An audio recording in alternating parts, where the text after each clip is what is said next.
Across the UK, online and on DAB. A radio star is born. You're going to love Talk Radio. Talk Radio. Good evening, dear listener. What a fruity smell is in the studio. What a 24 hours it's been. Huh? We'll have a little look back at what's happened and see how we're all doing after, we said goodbye yesterday, and we'll see where the show goes. Late Nights with Iain Lee on Talk Radio. Across the UK, online and on DAB. He has made a covenant with the night, and with the darkness he is in agreement. Uncut after-hours conversation for the up-all-night generation. Late Night Iain Lee on Talk Radio. We have ways of making you talk.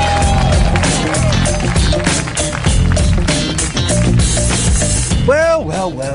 What a 24 hours it's been, dear listener. What a 24 hours well, not even 24 hours. Just under 24 hours. How are you doing? How are you feeling after last night and yesterday? And those of you that were with us last night as the story happened and unfolded, as the situation in Manchester became clear. It was a rocky old ride, wasn't it? I mean, absolutely horrible time to be broadcasting, horrible time to be listening to the radio. So I kind of thought tonight, and I've discussed this with the bosses, that we'd sort of spend the first hour of the show tonight having a chat about how you're feeling. Genuinely and generally, how are you feeling?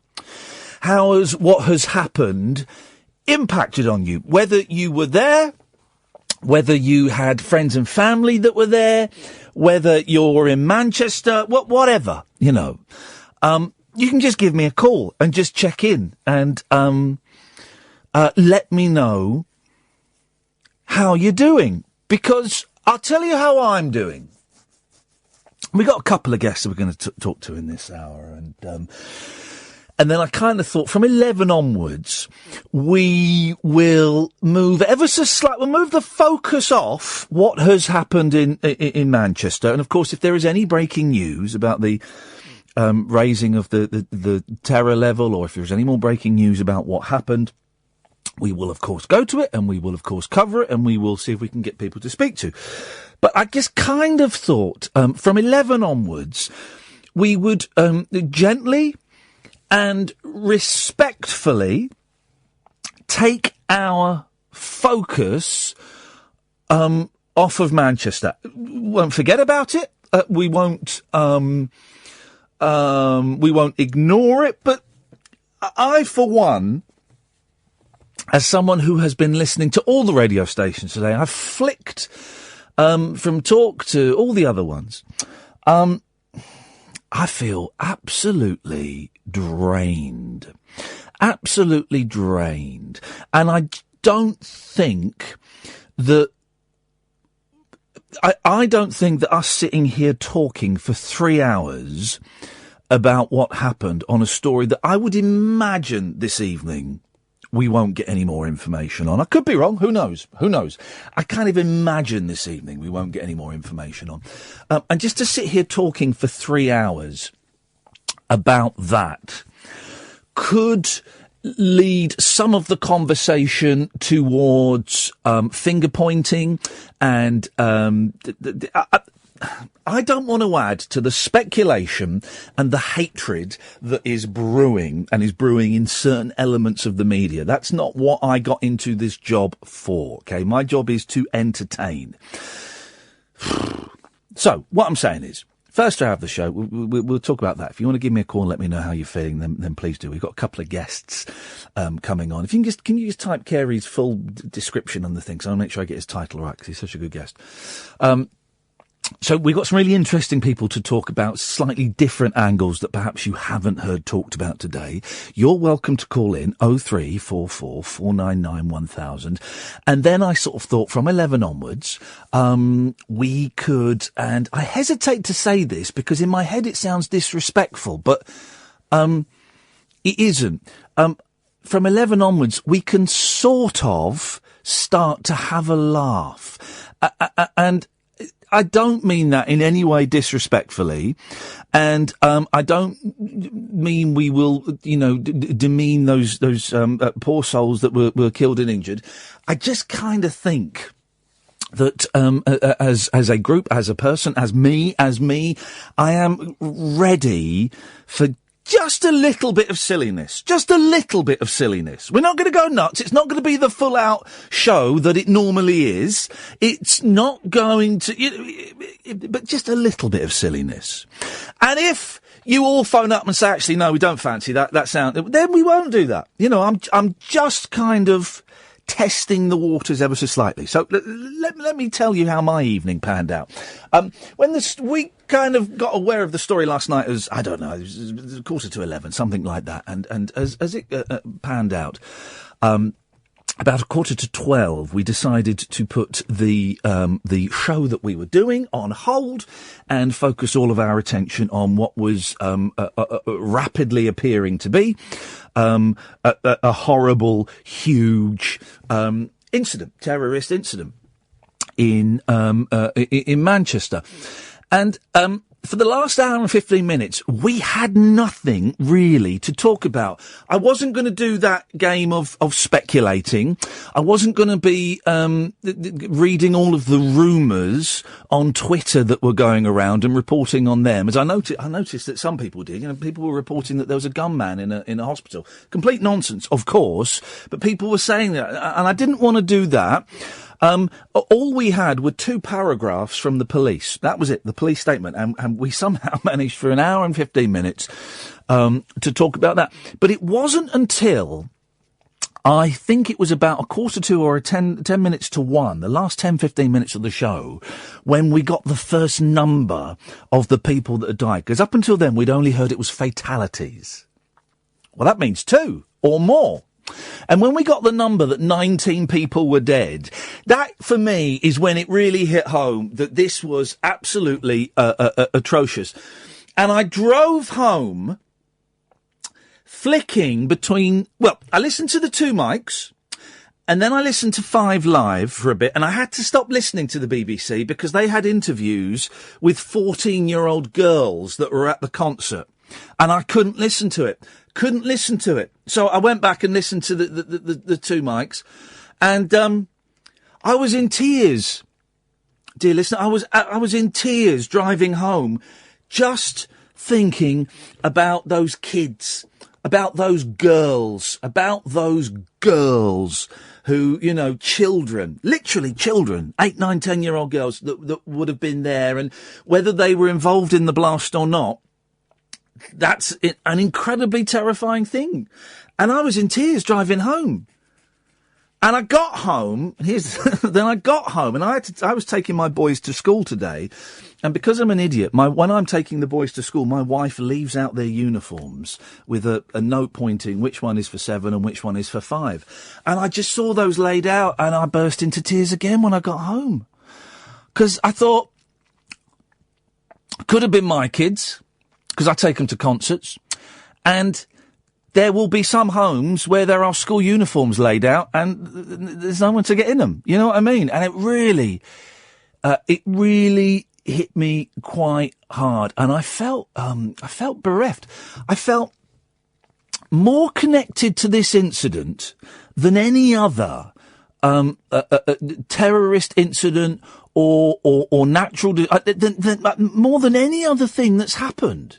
More than 9/11, more than 7. I'm not, rating them and saying, I just felt so bereft is the word. Empty. I felt empty. Just this deep sadness. And I went into where my kids were sleeping, and I went and I kissed them, and they were fast asleep, and they looked beautiful, and then they got into bed with me at about 6:15 this morning, which was way too early, and I was grumpy for a little bit, and then as we are, then I realised what had happened, and I made a real point of not mentioning what had happened to them and not listening to the news when they were in the same room as me.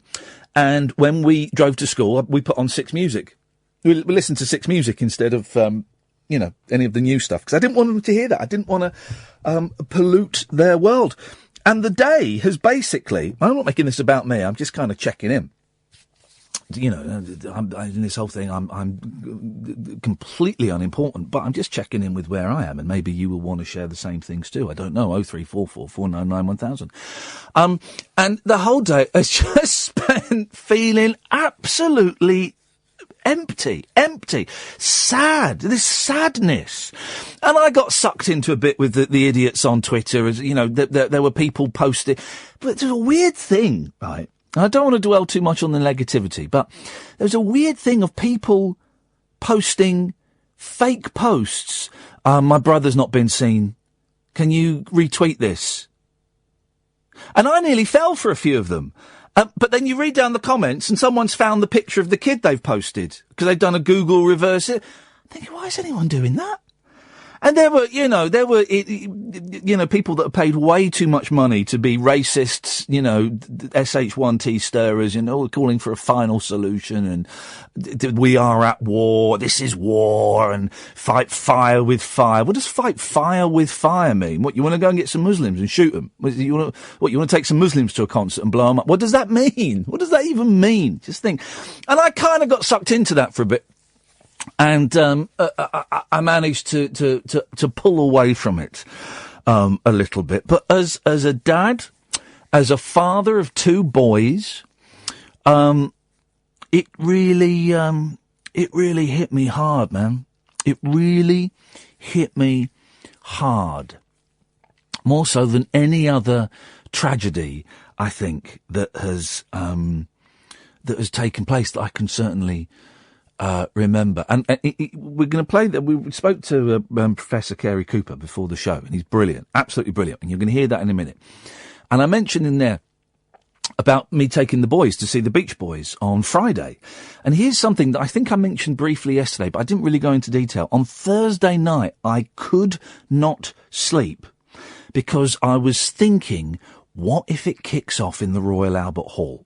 If you've ever been to the Royal Albert, it's a circle. It's just a big circle, right?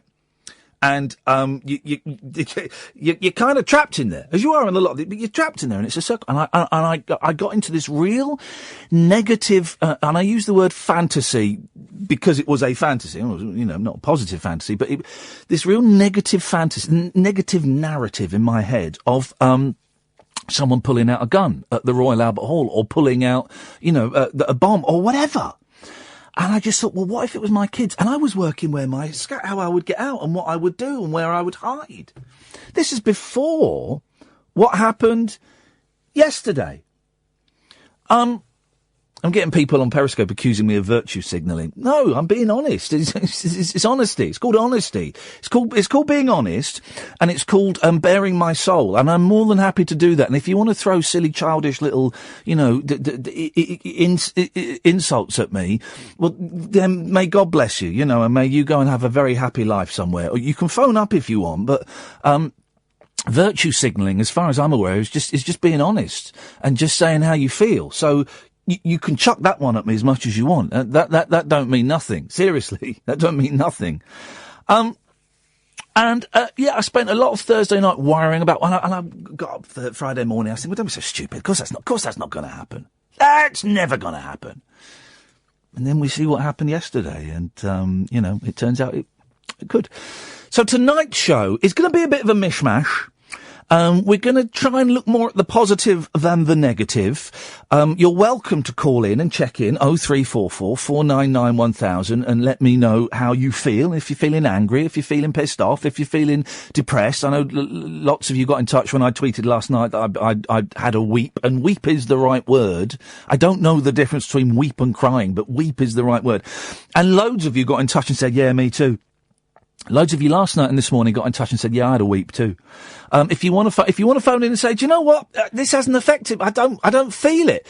That's valid as well. That's a valid response to it as well. It's all valid. Whatever you're feeling right now, whatever you're not feeling right now is all valid, okay? So you can call in for that throughout the whole show and kind of focus on the first hour. Then after that, we'll just start looking elsewhere and we'll see if we can maybe have a little bit of fun. Okay, does that sound like a deal? Good.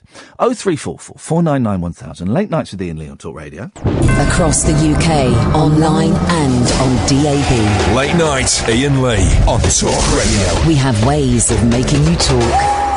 Right, we're going to play a chat that I had. Can we do that? Will that work with timings and stuff? Okay, we've got someone who's is a volunteer with the Samaritans. Is that correct? And has also been at the vigil in Manchester. We're going to speak to them in a little bit. But first, we've got this guest, and he's brilliant. And I've spoken to him a few times, and I absolutely love him. It's Professor Cary Cooper, who is... Are you ready? It's a long title, guys. It's a long title. He's the Professor of Organisational Psychology and Health at Manchester Business School, the University of Manchester. And he's a top bloke, and he knows his onions. And we spoke to him, it was about 8:30 this evening. Hey, Cary, can you hear me? I can hear you, young fella. What are you doing in so late? Come on, the rest of us have to work. Get your ass in. I had to look after my kids because my wife was working, and as soon really? As she came How home... old are your kids? 7 and 5. You're going to say old enough to leave them on their own. Oh, my God.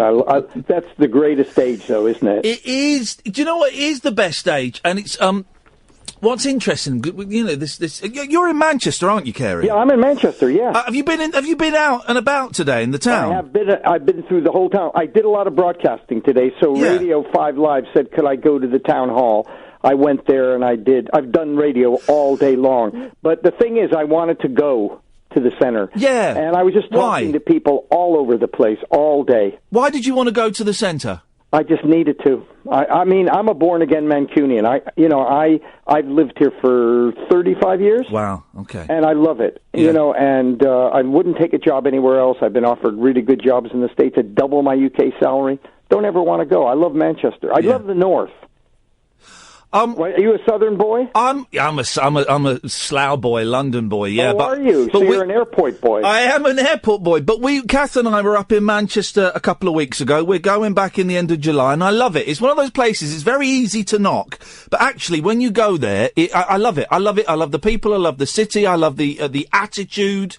It is. It really is a great city, and where it's located is fantastic. I mean, it's very cosmopolitan. It's in a way, it's a mini London with a lot of without some of the downsides of it. This is a cliche question, but what's the mood like? What have people been saying to you? Oh, we're going to talk. Should we do the recording now? Yeah, let's do it, shall we? Yeah, let's just do it, and then I'll tell you that. Okay, go on then. Okay, do it. Right. You're up in Manchester. You've been there for years and years, and you've been out and about in the town today, Cary. What have people been saying to you? Well, to be honest with you, they're so tactile. Mancunians are brilliant. Northerners are brilliant. So I was walking down the street from the university, about a 15-minute walk to town hall, where I had to do kind of an interview there. And I bumped into a couple people who says, "You're Professor Cooper." I said, "Yeah," and they just hugged me and walked on. Wow. And I thought that was great. And I saw people I knew as well, and we just hugged each other and walked on. It was very, very weird. Yeah. But you know what? Were people staying away from public places? They were not. They were having coffee outside and everything else, and people were going into the town hall and going into public places. Yeah. And the atmosphere was unusual. It was like business as normal, but more reflective. Much more reflective. Northerners are really good at that. And you know, think about it. They had the bomb in 1996, right? Yeah, of course. At the Arndale Center. Yeah. And you know, that was a horrendous one, although they gave warning so that nobody was killed, but more people were injured. A lot of people were badly injured. There has been this weird narrative today that makes me very uncomfortable, where a lot of people are going, well, the IRA were gentlemen bombers, and they would leave. No, they weren't. Yeah, they were murdering. They were murdering pigs as well. You know, they were murderers. They were not. They were not. I mean, I think as well. I think there were 2 bombs in Manchester. Yeah. One, and then people went in a particular direction, and another bomb hit them. You know, there were a lot of injuries, but they're very stoical. Let's get on with it. The queues at the blood bank were unbelievable. You know, they didn't even ask for blood. They didn't go out and say, "Oh, we need blood." You know, they had enough supply, but people automatically, within 6 or 7 o'clock in the morning, they were queuing. Yeah, and that's. But in a way, that's part of the British spirit anyway. But I think in the North, they have that, there was a lot of acts of kindness all over the place. And I was really impressed with that guy, that down-and-out guy who was, sleeping in a thing and he heard the bomb. Go on. That one? I've not heard this story. Go on, what happened? Well, there was a guy who was, indigent, a guy who didn't have any money, he was sleeping rough, across the street from the arena, right? Yeah. He heard the bomb. What did he do? He got up and went in and was dealing with the kids who were hurt. Wow. And the reason is, he says, when I need money and I'm begging here and people give it to me, I have to give back. That's amazing. And I think you just have all these kinds of stories, people opening up their houses for people. I think this is what I want to focus on the show tonight, because I don't want to do any of the finger pointing and any of the blame and stir in the pot of hatred, because that's everywhere, right? Yeah. And I don't want to for 1 second take away what has been from what has been an absolutely hideous tragedy. Words can't even describe it. But I do kind of want to try and pick out the threads and the strands of kindness and of generosity and of bravery, because they are in there, aren't they? Oh, they're all over the place. I mean, they're just all over the city. I mean, just opened up. Everybody was opening up their houses. They just went online. This is the beauty of social media. It allowed that to happen. They opened the Etihad Stadium for people to sleep. Everything, and it was quick. I mean, really quick. And the policemen were fantastic. I mean, the Greater Manchester Police were really a class act. The bravery of those guys and girls, huh? I mean, imagine. Oh, yeah. Think about you as a policeman going in and seeing, and you have kids, and seeing arms and legs and kids dead or really badly injured. How you kind of cope with it. And they were really, really quick, and so was the ambulance service. They had, funny enough, a couple of weeks before, I don't know if you heard this, a couple of weeks before, they had a drill for an emergency in Manchester. Did they really? Wow. They had a big drill, and the guy said, the emergency services said, with that, because we had that drill, we were really up for it. And they had 60 ambulances there in a matter of minutes. Incredible. Yeah, I mean, it was really good. But it's the people's spirit. Like tonight, I don't know if you've seen the films with them, the people at Town Hall. Yeah. Thousands of people turning up. They don't care. Want to bomb us? Try it. Yeah. And I just like that kind of attitude. But I think that's a very, very northern, it is partly British, but it's a very northern attitude. It's the northern grit bit. We put up a lot. We've run mines. We've had, we've done canals. We've done all that. We can put up with this. And having done it in 1996 with the IRA bombing, which in physical terms damaged more of Manchester. I did see a very funny tweet, and Kath, you'll have to bleep this. It just said quite simply, "You don't with Manchester." Oh, you don't. And I just you don't. You do not. You don't do that at all. I mean, it really is. It's a great place. I mean, I'm a Hollywood boy. I come from West Hollywood in L.A. Right? Wow. That's a leap you've made. I know. And then for me to have found Manchester, I don't know what it is about it that I love. Yeah. It's like I'll never leave it. And even my kids, I have one in L.A., I have one in London, I have one in Nottingham. Anyway, I have all these kids all over the damn place, right? And it's funny, today they all got in touch with me and said, we're really proud to be Mancunians. It's really interesting, even though only one of them lives here. A very quick story. When me and Kath were in Manchester a couple of weeks ago, we stupidly left some really expensive equipment in the boot of Kath's car. Couldn't be seen, but we left it there because I was lazy, my fault. Yeah. Someone broke in and stole it. And, thousands of pounds worth of equipment. The car's smashed up. We're thinking, geez. And I'm panicking and I'm fretting and I'm thinking we're going to get in big trouble. Very long story short, after a couple of hours, a woman got in touch via phoning up Talk Radio, and she said, "I think I found some of your equipment. It had been abandoned on an estate, and I've got a cab and I've taken it to the BBC that are based up in Manchester, and I've left it there, and this is my number, and this is the number of the guard at the BBC who's got it." Isn't that fantastic? It was incredible. Now, would that have happened in London? I don't know. I'd like to think maybe it would, but the fact that she'd seen this case abandoned on her estate and she'd had enough. How did she know it was yours?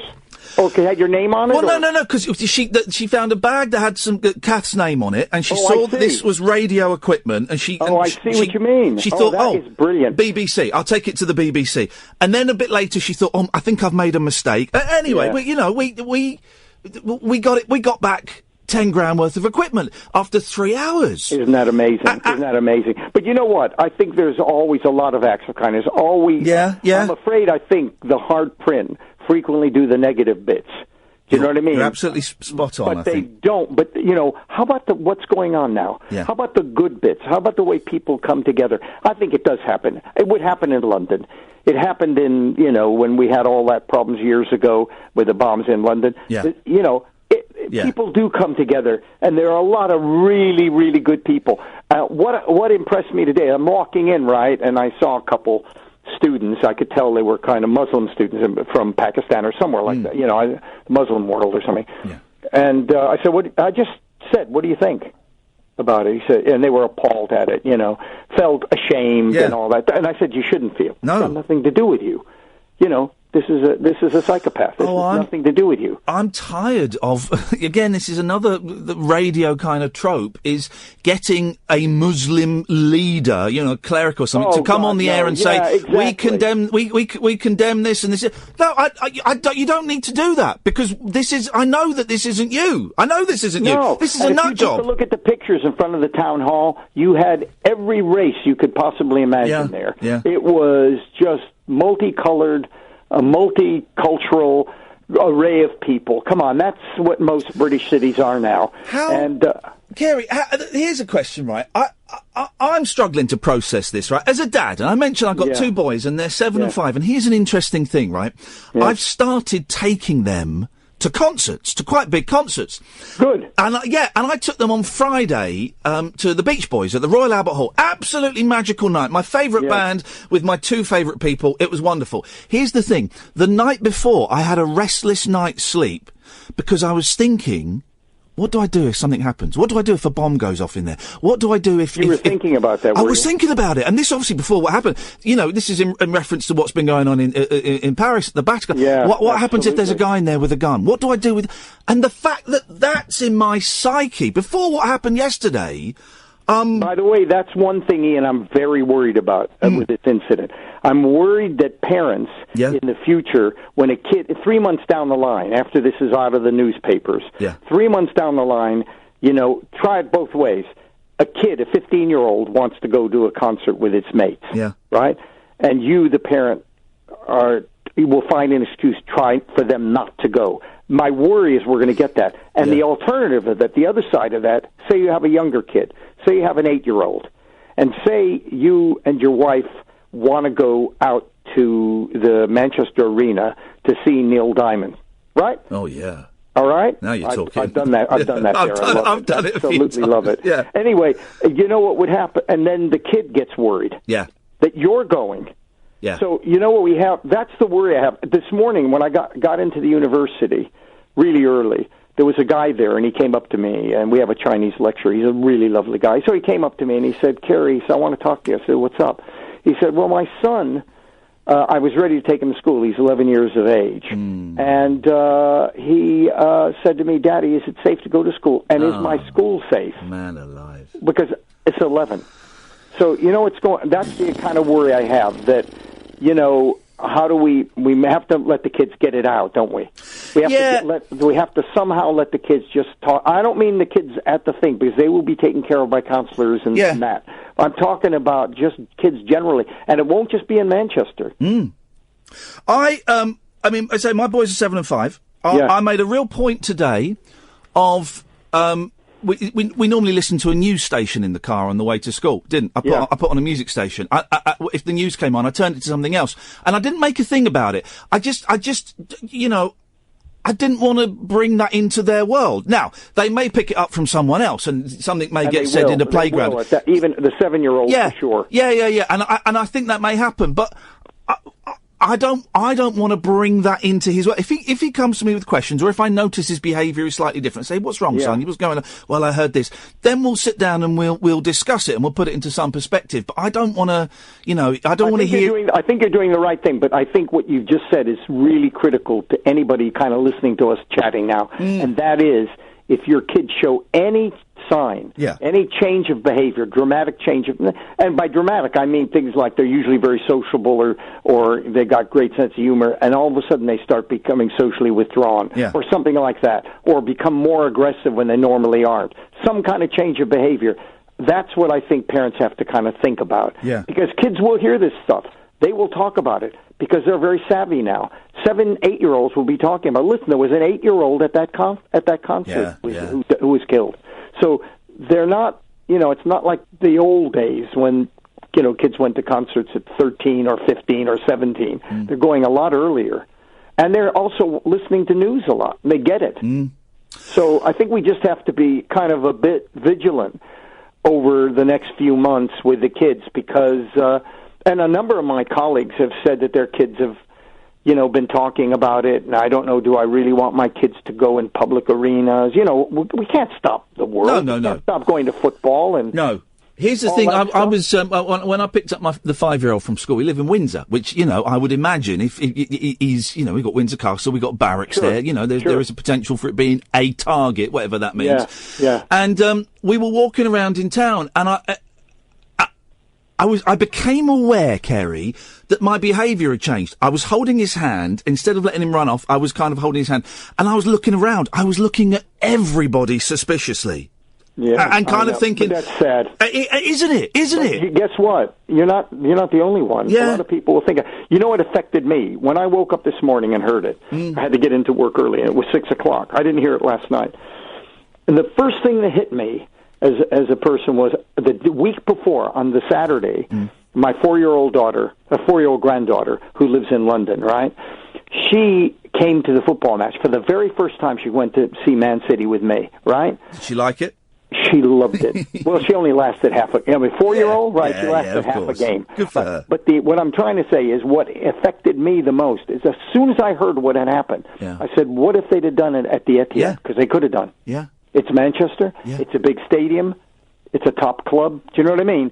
They could have done it there. And that's what I thought about. And that's why all of us, who are parents, identify with all this and why it's more powerful in lots of ways. I agree. I've had so many people, men primarily, but people in general, on Twitter and email, because I shared last night, on the way home, I was kind of all right, because we were doing the show and it broke. And then just about 10 minutes before the end of the show, the number 19 people at the time had died. And that's when it kind of hit me. It was like, this is, okay, right, this is massive.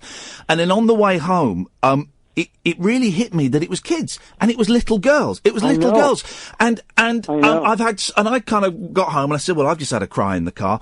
And so many people got in touch and said, oh, I'm crying too. And this morning I woke up and sent the kids to school and I started crying. And it's because of your own kids, Ian. Yeah. It is because you think about, what if that was my kid? And all of us felt the same. My wife was in London at the time and we both got on the phone and started to cry to each other.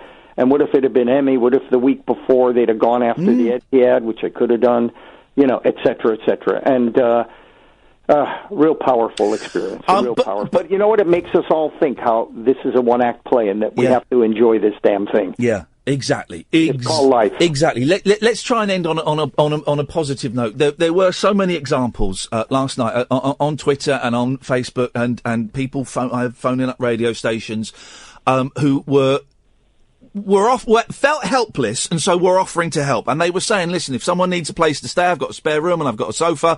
If someone needs a lift from here to there, I've got a car and I can, there were, and the number of retweets that the Greater Manchester Police were getting when they were saying we need dash cam footage, we're going to do a controlled explosion. They were getting thousands and thousands. People wanted to help, didn't they? And I think that is the key thing here, in what is, a hideous tragedy that we can't even comprehend yet. I can't comprehend yet. There are people that want to help. You know what? We lead such frenetic lives, we never stop and reflect on it. When an incident occurs like this, when this horrendous event occurred, what it did, it brought all the goodness in us. You know, we had time. All of a sudden, really, do I have to go to that meeting? Right? Forget it. Yeah. Is it really that important? Let me help out. Let me do something. Let me go into the hospital and help out in the hospital. Volunteers were in the hospital as well. Yeah. All that kind of stuff, right? That's when we know what the human condition's all about, what human beings really are about. Because the bulk of us really want to give. And by the way, giving also helps us as human beings. Makes us feel good about life and what our contribution is. Cary, I'm going to get Kath to put in her diary to get you on for something fun next time, because the two times I love chatting to you and picking your brains, and the last two times we've had you, it's because of something absolutely horrific. Yeah, so, get me into something a bit. Can we get you on for something silly and stupid? Any time. Beautiful. I love talking to you. And Cary, listen, be safe, man, and we'll speak again soon. Yeah, you take care of yourself. Thank you very much. Bye. Bye-bye. Across the UK, online and on DAB. Late night, Iain Lee on Talk Radio. We have ways of making you talk. We've got loads of calls lined up, which we will get to in a little bit, and we're just kind of easing off, backing away ever so slightly from what happened yesterday. But if you want to phone up and just check in and let me know how you're feeling, let me know how you're doing, because it's I said this before, I can't think of any other tragedy, natural or terrorist, that has hit me as hard as this one, and it's partly because I'm a dad of two boys who are 7 and 5, and I think it's the kids. I think it's the kids. I also think it's the pop. The pop concert, I love pop music. I hadn't heard this. I can't remember her name, Catherine. Just say it on the microphone. Ariana Grande. What was it? Ariana Grande. That was it. I hadn't heard her before, and I listened to some of her stuff today. She's good. I'm such an old man. I wish these pop stars would wear more clothes. That's kind of what I'm thinking. But she's good. And I like pop music and I like pop concerts. I've been to hundreds of pop concerts, and it's a real celebration of life, of youth, of vitality, of energy. It's a coming together. It's a spiritual experience. And I don't think that's an exaggeration, particularly for young girls. It really is a very important part of their development, I think, and I think that maybe is why it's hit me so hard. Anyway, 0344 499 1000. I'm waffling. I'm going to be doing a lot of waffling tonight, guys. A lot has been happening, of course, in Manchester throughout the day, and this evening we're joined now by Joan Moore, who is the branch director at the Manchester Samaritans. Evening, Joan. Hello. You were at the vigil at the town hall this evening, were you? Yes, we were. We were there in Albert Square, yes. What was that like? I know that's a tough question to try and describe it, but just give us a sense of the feeling that was there. It was a really good atmosphere with a combination of obviously terrible sadness at the tragedy that's happened, but a good sense of community feeling and just Manchester residents supporting the city, really. So it was a good atmosphere. There was a huge number there. I mean, Albert Square was packed. There were people going out along the side streets who couldn't get into the square. So there was a large number there, and it was a very good atmosphere. We are on this show huge fans of the Samaritans. I've had calls to dial 116 123 in my life, and I'm aware that the Samaritans literally save lives. And I know, obviously, there are matters of discretion and things. I was wondering if the volunteers, if their normal training incorporates, prepares them for things like what happened last night. Yes, I mean, Samaritans training is extensive. It extends over a 3-month period, really, with an initial training period and then, a period of listening on the phones when you're supported by a mentor. So it's an extended period of training, and we cover everything, really. I mean, there are so many different issues that make people feel upset or distressed or suicidal even.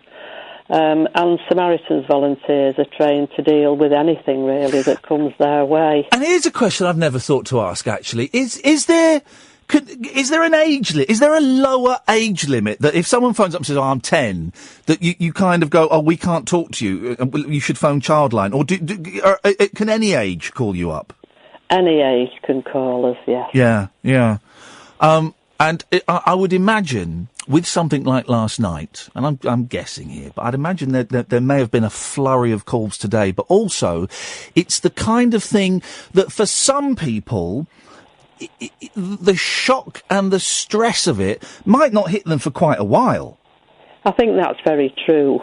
In the initial phases of a tragedy like this, obviously people are dealing with the practicalities of it, and that there are so many people who've had to deal with, relatives they maybe can't even find, or, all the terrible stories we've seen on the news and read in the papers. And then it's sometimes a day or two after when the distress really sort of hits home and they feel they can share it with people. They might not feel that at first, but as a day or two goes past, they may feel they want to unburden themselves, and, Samaritans are there to listen to people and to hear what they've got to say. And how does it work for the volunteers? I was saying that this is, of all the horrific things that happen in the world, this one has really had a very personal impact on me. I'd imagine that a lot of the volunteers, particularly, the ones that live in Manchester, it will have had an impact on them. If they're also receiving calls about that,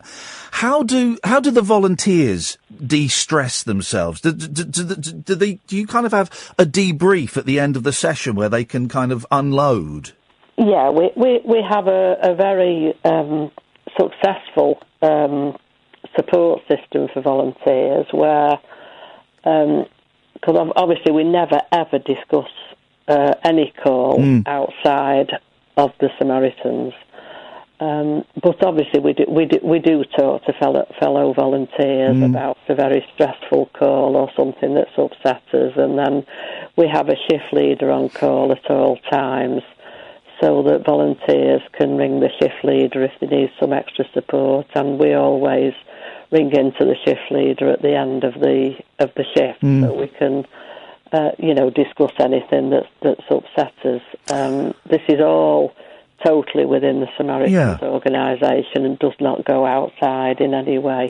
What I love about the Samaritans, and a few times I've tweeted the phone number, and someone said, well, why are you tweeting the number of counsellors? And I go, oh, no.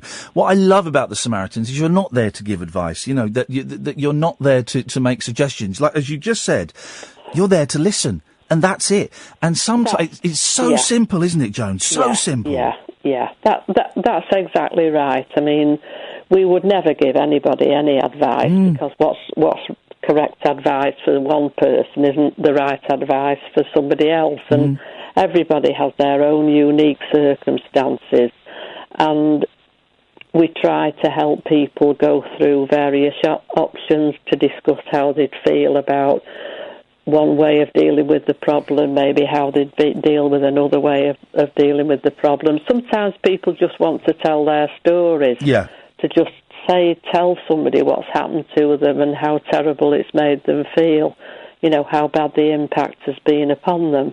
And we're just there to listen. As I say, we would never tell anybody what to do or give any advice. And of course, we're all ordinary people. And I think that's the beauty of Samaritans, that, we don't pretend to be professional or to have any special expert knowledge. We're just ordinary people that, I hope people can relate to in an ordinary way. Joan, you and all the other volunteers, you do amazing work. Genuinely, you literally save lives. It's the phone number's free, isn't it? It is. Beautiful. It is. Our phone number 116123. is free to call from both landlines and mobiles. And I always say, because some people, feel funny about making a phone call, I always say you can withhold your number, and if you don't like the way it's going, you can always put the phone down as well. There's always the option to go, this isn't working, put the phone down, and maybe try again a bit later on when it feels right. That's correct. I mean, there's no need to withhold your number because we have no access to the numbers of people who are calling. Beautiful. We don't. So when a volunteer picks up the phone, we have no idea who that person is or where they're calling from or their telephone number. And we could in Manchester, we could receive calls from anywhere in the country. So it is that aspect of it is totally confidential. We have no way of knowing who is ringing us. We often ask people if they can give a name, but we just ask them to give the first name. They don't have to give the name. You can make up a name if they feel more comfortable, yeah. Absolutely, yeah. So, it is, in that respect, a completely confidential service. I love it. I love it so much. Anybody to use. The phone number, dear listener, and we'll mention it again, but always 116123. It's That's simple to remember. Joan, yeah. Keep on keeping on. You lot do brilliant work, so well done, and thank you very much for coming on tonight. You're welcome. Thank you very much indeed. That's Joan Moore, for the branch director of the Manchester Samaritans. I cannot sing their praises enough. Let's go to Philip. Evening, Philip. How you doing? I'm doing all right, man. How are you doing? Very happy, always. I just want to put across how proud I am to live in a multiracial society. Go on. I'm a 48-year-old man, and I think my generation and below there is no such thing as racism, if you like.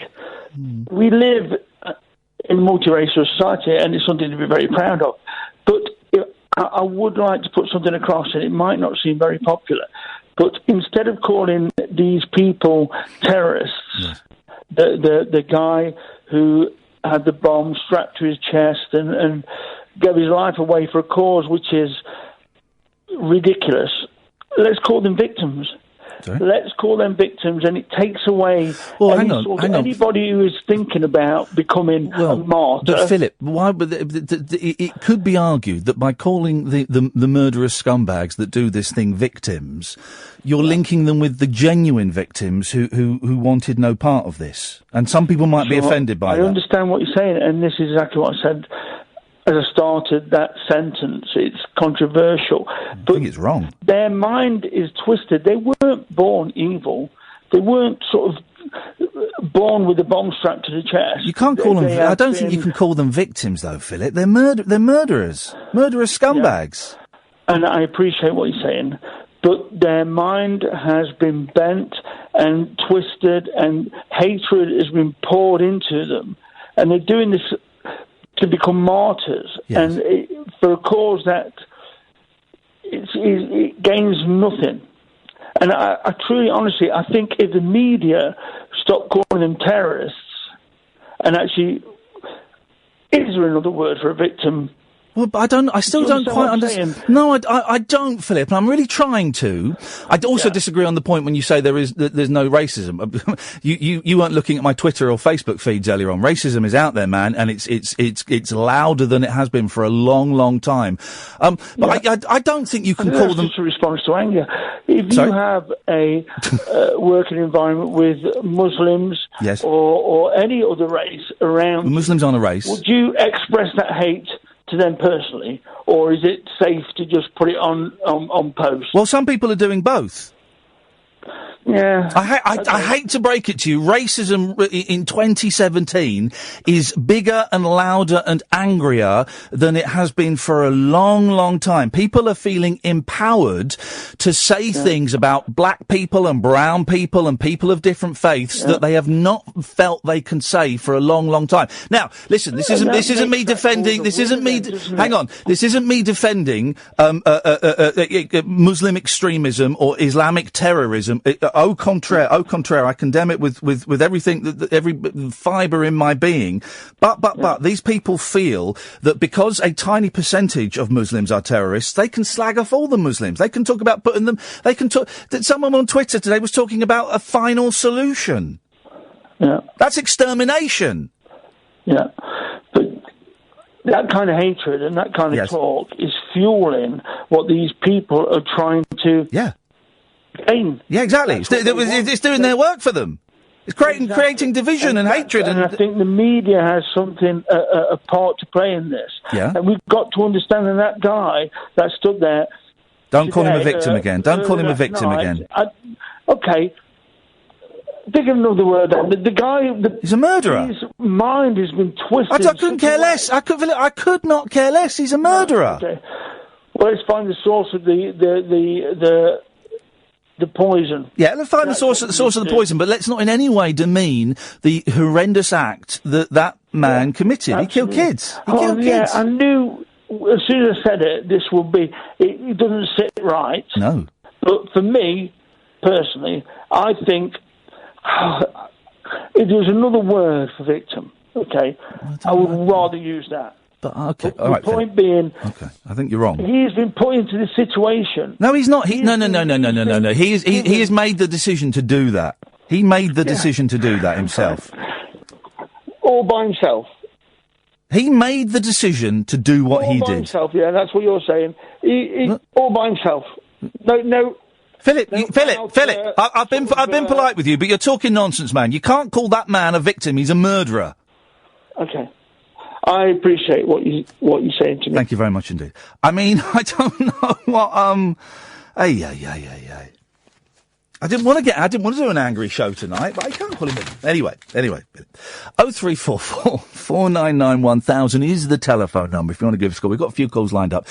If you want to, give us a call and just check in. I don't want it to be an angry show, and I wasn't expecting that call to go that way. I don't want it to be an angry show. I do want to look at the positives that have happened. These tiny little threads I mentioned with Cary of human kindness, of people just putting their hand up and going, I'll help. But more importantly, I just want to know how you're feeling, because I have felt awful all day, and I'm a million miles away from it, and personally wasn't touched by it. I want to know how you're feeling, and after 11, we'll start. I've got a couple of other things that we can talk about, possibly. 0344 499 1000. Late nights with Iain Lee on Talk Radio. Talk Radio. 0344 499 1000 is the telephone number. If you want to give us a call, you'd be very welcome. Just call in and check in. Let us know how you're doing. This is Iain Lee on Talk Radio. Across the UK, online and on DAB.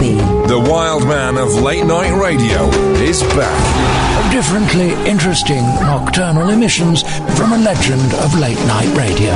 Iain Lee, on air and off the leash. On Talk Radio. We have ways of making you talk. 0344 499 1000. How you doing? You alright? I felt lousy all day. I've cried several times. And I'm not connected with the story in any way apart from I'm a dad and I like pop. And I don't say that flippantly. I've read articles, and there's another article that I think was written today that went up. I've read articles, and I've spoken about my friend Meg in America, who talks about the importance of pop music, right? And by pop music, she means the records and the concerts and the posters and the experience for young girls, and how it is a completely different experience, generally speaking, for young girls as it is for boys. And I think it can be, for some girls, a really important part of their development in terms of how they view men, how they view relationships, how they view girls, how they view body image, how they view friendship, all of these kind of things. I think it's very important. And I think that's partly why it's upset me so much. It was a pop concert, a celebration of life and a celebration of joy and experience, a shared experience. So tonight, just asking you to check in. Let us know how you feel. I've got a few other bits and pieces, and if the mood feels right, I might kind of casually toss one of the few other bits and pieces in. Here's something, right? We're allowed to laugh tonight. Okay, we are allowed, he said in a very sombre voice that was most unappealing for laughter. We are allowed to laugh tonight, okay? And if we manage to squeeze 3 laughs out of the rest of the show, I'll consider that a success. 3? No, thank you. 3 laughs we'll get out of tonight's show, and that I'll consider that a success. Any more than that, bonus, absolute bonus. But we're allowed to laugh, and I don't want the show to be full and heavy and full of anger. Saying that, let's get this next call out the way. Yes, Ken. Good evening, Ian. Good evening, Ken. This is a very, very sad situation. I'm certainly not angry at all. I'm very sad about it. I'm furious.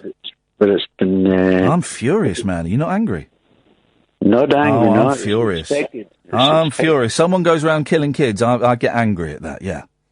Right. But, they're killing kids all over the world right now. Doesn't matter, Ken. Doesn't mean I can't be angry about these children.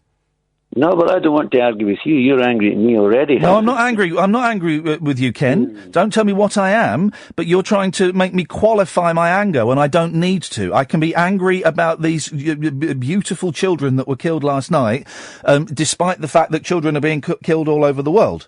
Yes, you're quite right. I know I'm quite right.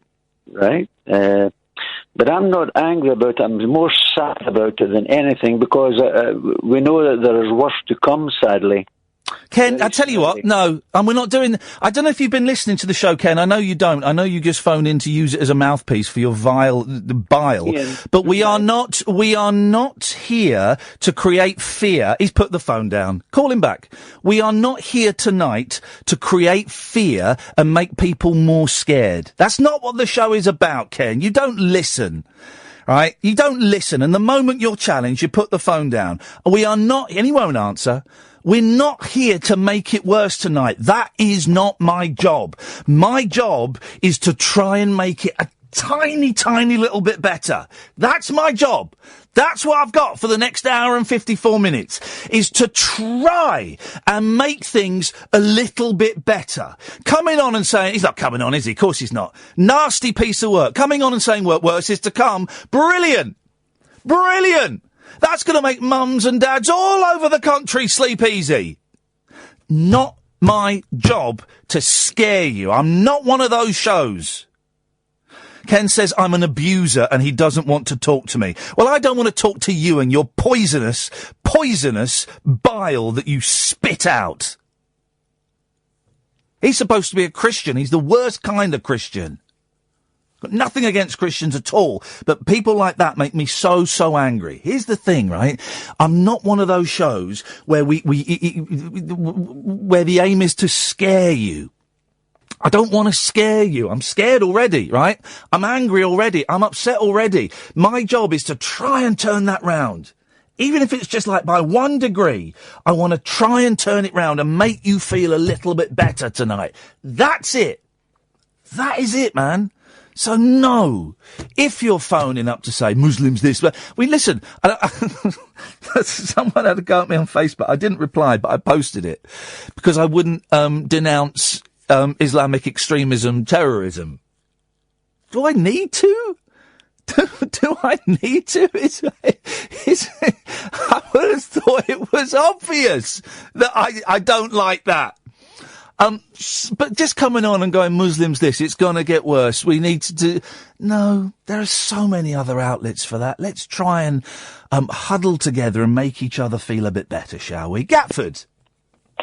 When you said before you spoke to Ken that let's get this call out of the way, I was convinced you were coming to me. Well, no, Ken flashed up on my screen just as I was about to touch your button. Now, Gatford, where were you today? What have you been up to? I was at work, so I kind of lived a little bit in the ignorant bubble for this morning because I kind of was at work. You know, I knew about it, but I went to bed before it happened last night and woke up this morning and went straight to work and, you know, didn't know till I got to work. But since I've got home, I've indulged myself a bit too much in the media, I think, because you feel like you need to be educated and caught up. Yeah. But then it's the same thing. can I just say thank you for what you do for tonight, because it's important that you are one of the shows that doesn't do what you were saying. That you were honest, that you were like, how are you? This is how I feel. Because if you live alone, or if you live without people around you, you need the opportunity to hear that and to feel that you've got the opportunity. Sorry, to share Gatford, I just went off. My computer's plugged in, but it's not turned on at the mains, and I was down to 6%, so I missed that. But I'm sure what you were saying was great. Yeah. That was wicked. No, I'm teasing. Yeah. I'm teasing. You know I can't take compliments and praise, but I appreciate what you're saying. No. But I'm saying is that, and I appreciate any brave radio broadcaster at the moment who's prepared not just to recycle the same thing or go for the obvious, but say, let's do this from a different point of view. Can I tell you why I love talk radio, right? And I don't know how long we're going to be here. The last figures weren't great, and but I love talk radio, and I tell you why I love talk radio, because I had an argument with my boss today. I had an argument with him about what the show should be. And at the end of the argument, we reached a compromise, and we agreed that the show would be what we're doing tonight. We reached a compromise, and it was on the phone. And at the end of it, we both shook hands, metaphorically shook hands. We both went, look, I know that you're saying that because you want the best. I want the best. And it was so. I've not worked at a place for years, Gatford, where I can disagree with the boss, argue my case, him argue his case. And at the end, we reach a compromise. You still have a job. It's a brave move to have an argument with your boss when your last radio hours were so poor. But it was so refreshing where he said, right, I think the show should be this. And I said, well, I disagree, and I think the show should be this. And we got, it got excitable, as these things do. And at the end, we reached this wonderful compromise where we would have a couple of guests on in the first hour. Then after 11 o'clock, we'd sort of gently move over into another direction, and I've got a couple of silly things that when I feel it's right to throw in, I'm going to throw them in. But also, and one thing that me and my boss really agreed on is that we want this radio station, Talk Radio, on DAB, smartphone app, and online, talkradio.co.uk. I need to say that more and more. We want this station to be an alternative to what to all the other shows and stations that are out there. And if you want to hear what should we do about the Muslim problem? How do you tell your kids about this? Are you scared? Are you more scared tonight? Do you feel scared to what? If you want to hear that stuff, just flick around the dial.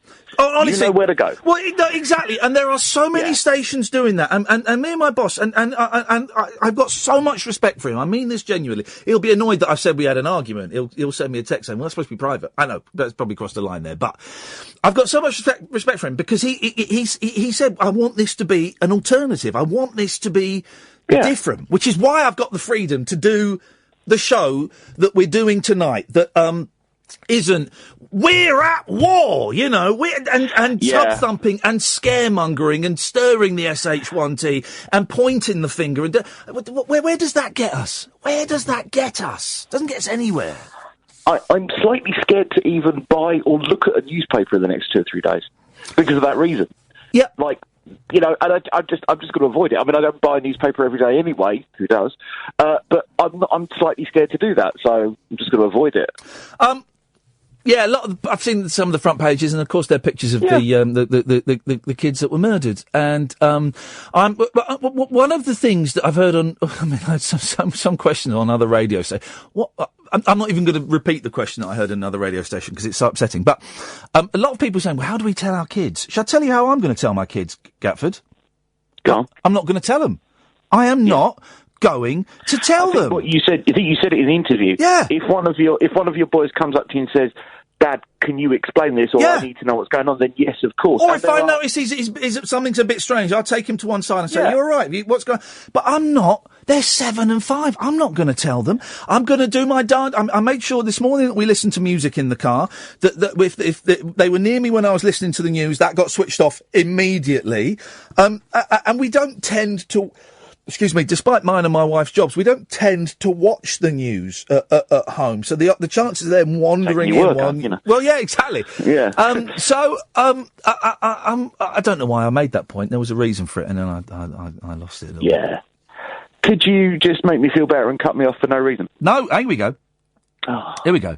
There's this guy that emails every night, Gatford, right? He emails every night from different emails, right? And I ignore them. I just block his emails because he's an idiot. I'm going to read it out, right? Because he's obviously not been listening to the last 15 minutes. Why bother having this debate? First of all, it's not a debate. It doesn't have to be a debate. If you are going to tread on politically correct eggshells by not calling out radical extreme Islam and its hate-filled ideology that was behind 22 innocent children being blown to pieces, all in the name of that religion called Islam, you are a coward, Iain Lee, pure coward, says Martin from Leeds. It's not his real name. I don't care what his real name is. He's a dickhead. And here's the thing. Here's the thing, Martin. First of all, I don't think I need to call out radical Islam and extremist terrorism. I don't think I need to. I would have thought it was, you could assume that I'm against radical Islamic terrorism. And secondly, I did call it out literally 10 minutes ago. Go and clean your ears out, you muppet. Stop listening to my show every single night and sending in dozens of emails from fake made-up addresses. Go and listen to the bra lover doing his podcast. Go and listen to the other radio stations. It's not for you, dude. It's not for you. And block. And scene. And cut off Gatford. 0344 499 1000 is the telephone number if you want to give us a call. A chuckle! We had a chuckle! That's one! 2 more to go. Rob, Rashid, Iain, stay there. Come to you after this. Uncut after-hours conversation for the up-all-night generation. Late night Iain Lee on Talk Radio. We have ways of making you talk. Oh, no, of course! Roger Moore died today. Oh, I love Roger Moore. I've interviewed him at least once, maybe twice. And his autobiography is a real treat. I'm wondering, Roger Moore. I'm just going on to YouTube. Let me plug in the old, hang on a minute. Where's the lead? Now the show is back to its bumbling, Ed, why can't I find the lead for the computer? Where is this? Is this it? Got it. Roger Moore. I'm Roger Moore. That's it. That is the first of my impressions, and it's good. My name is Roger Moore, and I was the best James Bond. He must have. He's one of those actors that's been around since the 50s. He must have made a record. I cannot believe that Roger Moore hasn't made... Of course I'm right. I've just typed into YouTube Roger Moore song, and here's one. Sir Roger Moore sings, Where Does Love Go? Excuse me, I'm new here. Where does love go? Down here, Roger. Let's have a listen. Let's this is Roger Moore. Okay, this is Roger Moore singing, Where Does Love Go? I love Roger Moore. I mean, I know he was considered a Joker's Bond. No. The best James Bond by an absolute country mile. I mean, I loved it. The humour, the coolness, he was suave. Here we go. What? Why is this not playing? What's going on here? I might have done something with my computer. Hang on. Oh, dear. Hang on a minute. I tell you what, let's go to, Rashid! Wagwan, Ian. Wagwan, Rashid. I've done something. Wagwan, Ed. Yeah, don't talk to them. Okay. My computer. Oh, hang on a minute. Do you want to hear Roger Moore singing a song? Yeah. Here we go. Great, I've got it now. I've got the settings right. Here we go. It's gonna start. Hang on. Here we go. It's coming. Here it comes. This is it. It's coming. Here it comes. Here it comes. If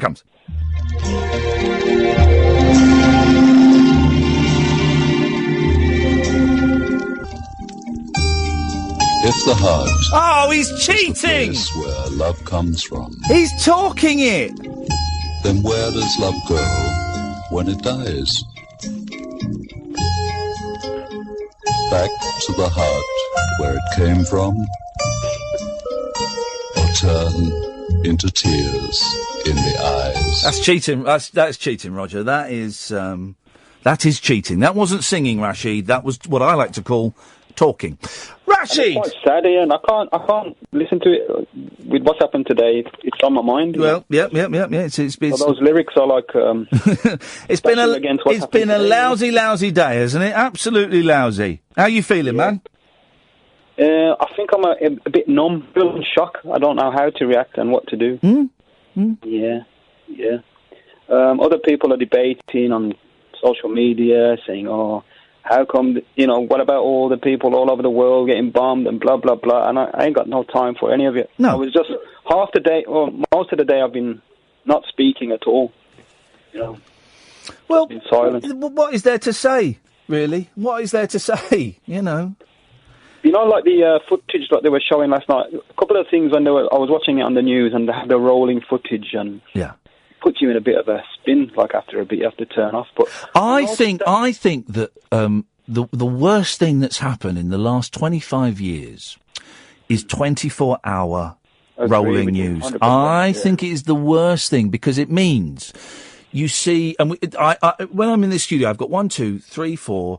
There's 5, 6, there's 7 TVs in this room, right? And all the other shows have them on. I come in, me and Kath, because I don't know how to, turns off all the TVs. Because I'm doing a radio show, I don't want to be watching TV. But last night when we, knew something was happening, we put on Sky News. And it was that same clip of the people leaving the arena and then then the explosion, right?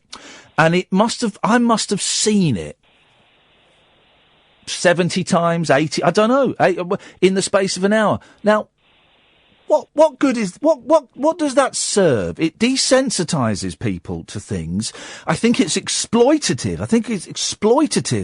Of the terror. And also it means that you that they're filling a lot and they have to do a lot of extrapolation and a lot of guesswork. Now, last night was my first proper time of having a really big story breaking, but a story that we couldn't really talk about because for sort of the last hour and a half of the show, all that was revealed was there had been an explosion, maybe 2 explosions, and some people had died. And that was it. And we couldn't go, well, it looks like it might be a Muslim terrorist, or we couldn't play that game because there was nothing concrete. So for an hour and a half, I had to riff around, we know a bomb has gone off, and some people have died. And that was it. Those 2 sentences took 3 seconds to say, and we had to stretch that into an hour and a quarter. And these 24-hour news channels, that's what they do. That's their business. Yeah. I mean, if I was in charge of the country, it's one of the things I would change. I wouldn't have 24 hours. Oh, hang on a minute. You'd censor the press, Rashid. And you're a Muslim. You got a Muslim who wants to censor the press. I'm not having any of that, fella.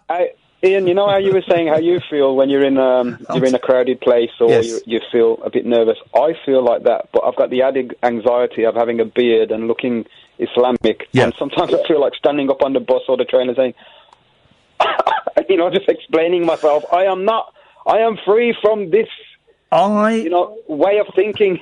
I am so tired of radio shows going, well, we've got an imam from the mosque just off of Gloucester Road, and would you like to condemn this violence? Oh, I condemn this violence. These people are not. I'm sick and tired of hearing that. Here's the thing. Islam means peace. Islam means peace. Here's the thing. Once more. No, exactly. Here's the thing. My Muslim brothers and sisters, right? I know it's not you. Yeah. And that is not me saying it is not Islamic extremist terrorism. It is, right? It is. It is. But they've got a completely effed up version of what it is. To all my Muslim brothers and sisters that listen to this, I know it's not you. And you don't have to go on the radio and say that, and distance yourself from the violence. And I feel really, really bad that so many Muslims feel they have to do that. Yes. And then on the other hand as well, on the other side of the coin, you got many Muslims who deny. They say, oh, this is Jewish conspiracy. There's all that. Oh, man. You can't completely, unfortunately, exclude the Muslim part of Muslim terrorist or Islamic extremism. You can't, okay? Because it's there. Agree. I understand that it is a completely distorted and wrong view of what Islam is, but you can't deny the fact that it is there, and the people that are doing these horrendous things are saying they are doing it in the name of, right? Yeah. And you can't exclude that, and I certainly would never do that, even though loads of people have accused me of doing that today. I don't know where I think even Trump has agreed, and he said the other day that Muslims are the major victims of terrorism. You know, he said it himself. So. Well, Donald Trump says, if you listen, Rashid, let me give you a tip, buddy. If you're using Donald Trump to back up your argument, then it's time to go home. It's time to go home. Ian, one interesting thing. Yes. On Sky TV, I don't know if I can plug it. Channel 845, British Muslim TV. They're doing a charity phone-in for the victims of and the families. When are they doing that? It's now. Wait a minute, we're doing this now. Don't send them off over to there. Yeah, well, I just thought it was a nice gesture. Unbelievable. Rashid, always good to speak to you, mate. We haven't spoken for a while. And it's nice to speak to you tonight. 0344 499 1000 is the telephone number. Let's go to Ian. Good evening, Ian. Hi, how you doing? Okay? I'm good, thank you, mate. What you got? Yeah, just on the back of one of the earlier callers saying that the guy today was a victim and all that, it really got me riled. I wouldn't let it I would let go of that riling. I know, it's just the disillusionment to some people, though, the way they see it. It's crazy. I mean, at the end of the day, the guy is a terrorist. Yeah, well, he's terrorist, murderer, scumbag, whatever you want to call him. But I wouldn't be upset with that guy. There are more important things to be upset with and angry with today. Well, I suppose what's happened last night. Yeah, exactly. If that fella wants to call him a victim, I strongly disagree, but I'm not angry. I'm not angry about that. We're all. Here's the thing, man. We're all scared human beings. On any normal day, we're all scared to a certain degree. And after last night, my fear level has gone way up. And I don't just necessarily mean fear of being blown up or fear of being just fear of being a human being, Ian. Yeah, but you say that, but if you look at what happened afterwards, doesn't the fact that you're a human being make you feel better because of the way people rallied round? We're talking about all those thousands of people that helped out. I know what you're saying. I know exactly what you're saying. There were some amazing moments of heroism and bravery and selflessness, humanity. Yeah, but no, I can't quite, and I'm happy to celebrate those, of course I am. I can't quite separate I can't quite get past the atrocity at the moment. Fair enough, but I think that's going to wind the likes of that guy who did it up. The fact, the way the people reacted more than, Well, he's dead, mate. He's dead. You don't know. You don't know how people are reacting. People like him who are thinking that kind of thing. Yeah. Because at the end of the day, they realise that they can't win long term. Well, I don't they know. can't, can they? I don't know. I don't know. But I tell you what, one thing that does it strains the way people want to know who it was straight away, and when people say about the media, whatever. They say about what? Your phone went. Sorry, people want to know who did it straight away. They want names, don't you? You want to put a label to the person who did it. Well, now I've heard the name, but it doesn't mean anything to me. So, I mean, no. I never want to know the name. No, but what I'm saying is that it means that the security services can't go about doing the job properly because they want to keep that from the public eye. Yeah. To be able to get more information and find out where he was, that kind of thing. And, you're talking about 24-hour news. I think that is one of the consequences of that. Yeah. I always think it's odd that news channels will have a helicopter or something over an ongoing live... You remember those... in Paris, there was some shootings... Was it Charlie Hebdo? Was it Charlie Hebdo? No, it wasn't. There was something in a Jewish bakery, and then there was something else over another part of Paris. And they had the police had to phone up the TV channels saying, "Can you bring your choppers down? Because they're watching this on TV. They know where we are." Do you remember that big thing? And I just, I don't know. Anyway, Ian, listen, I appreciate your call. Thank you very much indeed. Point taken. 0344 499 1000. Is it? I'm going to throw this in, all right? And this may be. This isn't tasteless. I'm going to throw this in, and it kind of fits in with Roger Moore because I do want to, I can't put it into words. Tangent, get clunky gear change. Ready? I watched a film on Sunday night, and it's a film I'd tried to watch before, and I didn't really enjoy it when I tried to watch it before. So I watched it again because there was nothing else on Netflix, right? It's a film called, and I always want to say Donnie Darko, and it wasn't Donnie Darko. It's Donnie Bristow. Donnie Casco. Donnie Brasco, that's it. Donnie Brasco. Donnie Darko's the one about the rabbit and the Patrick Swayze's kiddie porn dungeon. Donnie Brasco is the one with Johnny Depp and Al Pacino, right, are two actors who really act. Do you know what I mean? You can tell. Al Pacino more than Depp, but both of them, you can see them acting. With Robert De Niro on a good day, you can't see him acting, right? With Ian Beale on a good day, Adam Woodyatt, you can't see him acting. But with Johnny Depp and Al Pacino, you could really see them acting. And there were some scenes where it was like they were just trying to outdo each other with the acting. So I'm going to throw this out as a light-hearted phone-in to kind of go concurrent. And we've got Paul and we've got Andre and we've got Rob. Stay there. I will come to you in a minute. To go concurrent with the kind of slightly heavier stuff that we're doing. Actors who really act. When you watch them, you're going, I can see you acting, fella. And I like Al Pacino, but every film he's been in, say hello to my little friends. Every film he's in, you can see him acting. 03, it might work. You might go for this, you might not. And if you don't, that's absolutely fine. 0344 499 1000. Late Nights with Iain Lee on Talk Radio. Across the UK, online and on DAB. Late Night, Iain Lee on Talk Radio. We have ways of making you talk. Let's go. Andre, Paul, I'll come to you in a minute. Let's go to Rob. Good evening, Rob. Good evening, Ian. How are you, mate? All right? I'm all right, thank you, Rob. Although, I'll be honest, and I know people get upset because I've been banging on about this a lot, but today, about 5 o'clock, I started getting the sweats and the shivers and my throat's, and I'm worried I've got tonsillitis again. Oh, I had tonsillitis throughout my youth. I'd just get them whipped out, mate. Get them gone. I don't think you can just get them whipped out now. Can you? Can you? Well, it was like 10 years ago. I just kept getting the doctors moaning. And then they said, you're getting on my nerves, let's just get them out. Hang on a minute. You kept going to the doctors, moaning so much that they went, do you know what, we're going to cut your tonsils out. That'll teach you. Yeah, I did it. That'll teach. Well, I'm hoping it's just kind of, I'm just feeling a little bit emotional today and that tomorrow I'll be okay, so.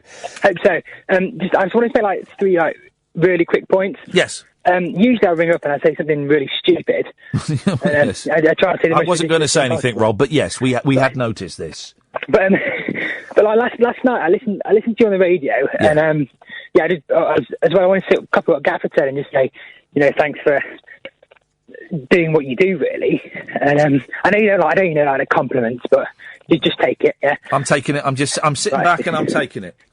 And so I got home last night and I stuck it on the telly. And like you, I've got a little one, and it just like before I had kids, it didn't really bother me, this type of thing. Yeah. But I'm a grown man, and like yourself, I sat there and I started weeping in the living room, and it's like bloody hell. Yeah. It gets you right in the feels, doesn't it? And it's it's tricky. I mean, Once I had my first kid, I would cry at like McDonald's adverts. You know, anything would just like, oh God, no, the guy's not seeing his kid, and it's terrible. Oh, I would go. But there is some. I do think that had I not had kids, this is a really weird, impossible hypothetical to try and pursue. That what happened last night would still have a huge impact on me because it was little girls. Yeah. Little girls. The symbol of all that is clean and pure and untainted and devoid of sin and devoid of any malice. Little girls. And I think for me, that is what it is. That's what it's about. Massively. I mean, you spoke to, was it Rashid earlier? Yeah. I have a little girl. What I love about children is that they don't see gender or race or faith or beliefs or anything like that, do they? They're just a blank canvas. Yeah, yeah. But I took my girl to nursery this morning. Like I saw your tweet earlier. I thought, packing a lunchbox. Some people this morning, they've dressed the clothes out, and their kids aren't going to be wearing them. Oh. Yeah. Yeah, exactly. But like I said, I took it to nursery. No, but you're right. When I came home and saw the boys' school uniforms laid out, and I just touched them because they look. First of all, they look tiny. These tiny little shorts and these tiny little tops they wear, and I thought I'm so blessed that I know that my two boys are upstairs asleep. Yeah. And for some families, hopefully, well, today more of them will have been reunited because there was that confusion of about 50 kids that were at a Holiday Inn. Yeah. But for some people, their school uniforms are laid out and they're not going home. No. They're never going home. But no, so what? Oh. There's a Muslim family whose child goes to our nursery. Yeah. And it's difficult because you could almost see like not a negative. Do you know what I mean? But like people are almost wary to speak to them in case they were offending them or. Yeah. And I looked at the guy and because his daughter and my daughter get on really well.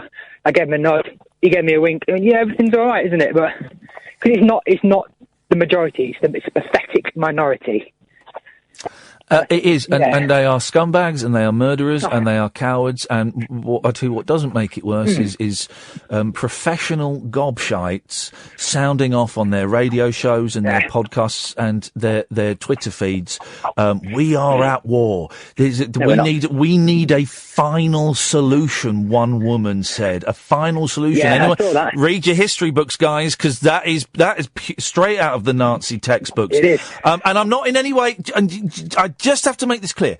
I'm not in any way equating what they have said with what that guy did last night. In any way. What he did was infinitely worse, okay? But what they're saying don't help. No.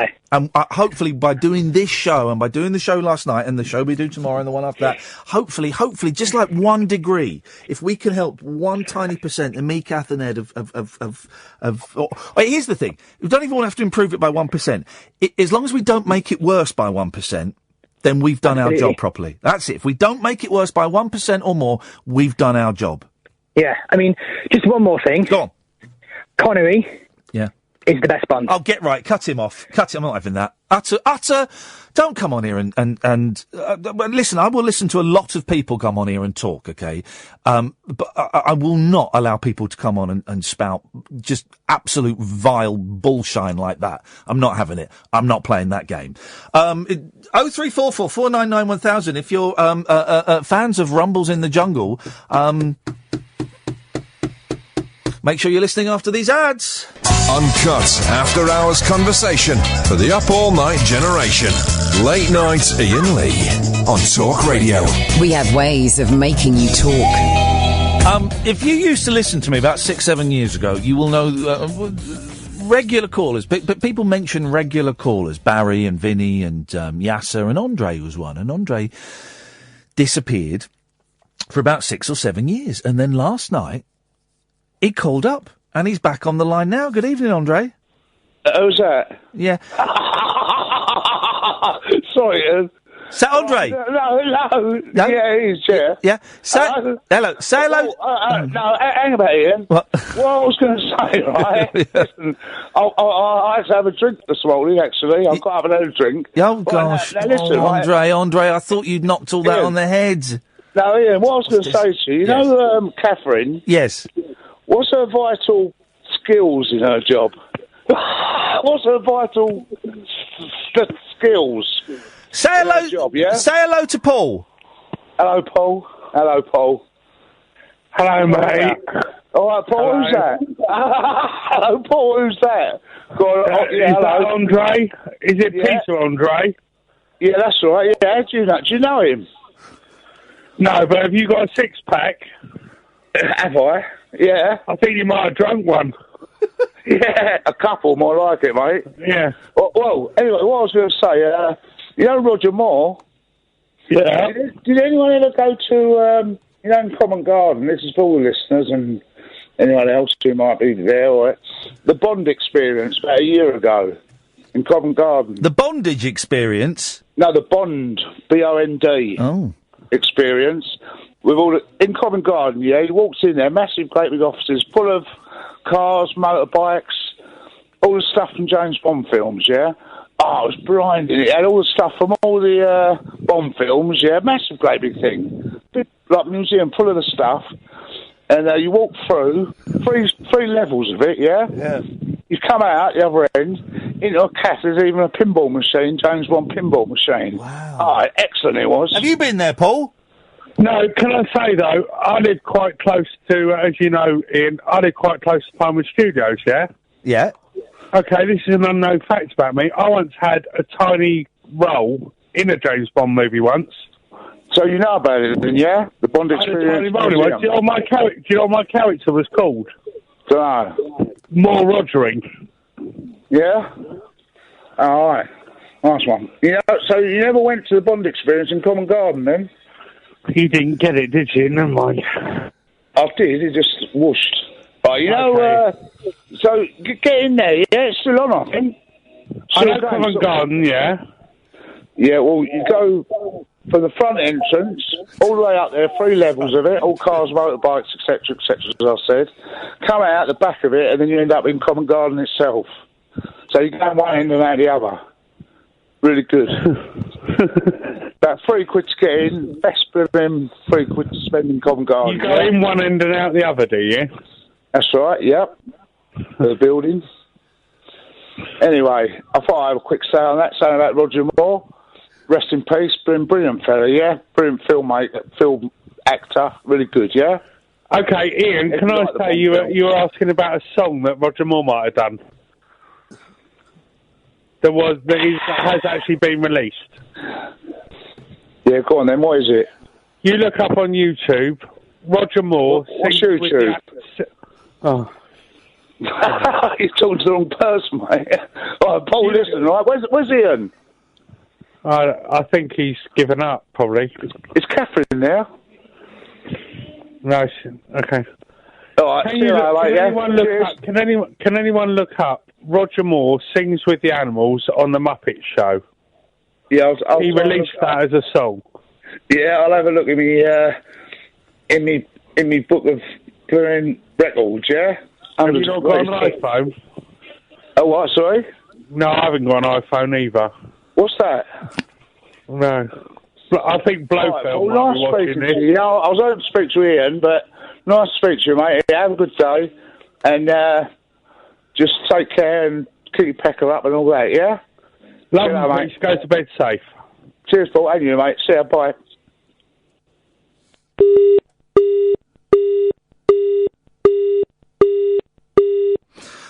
No, I don't know either. 0344 499 1000 is the telephone number. Boy, oh boy, didn't we need that last 5 minutes of radio? Didn't we need that last 5 minutes? As a little pressure release, a little valve there. I've never heard two men talking who needed to cough so much. They both had clarty throats, didn't they? They're clarty. And they just needed to clear their throats Very, very strange.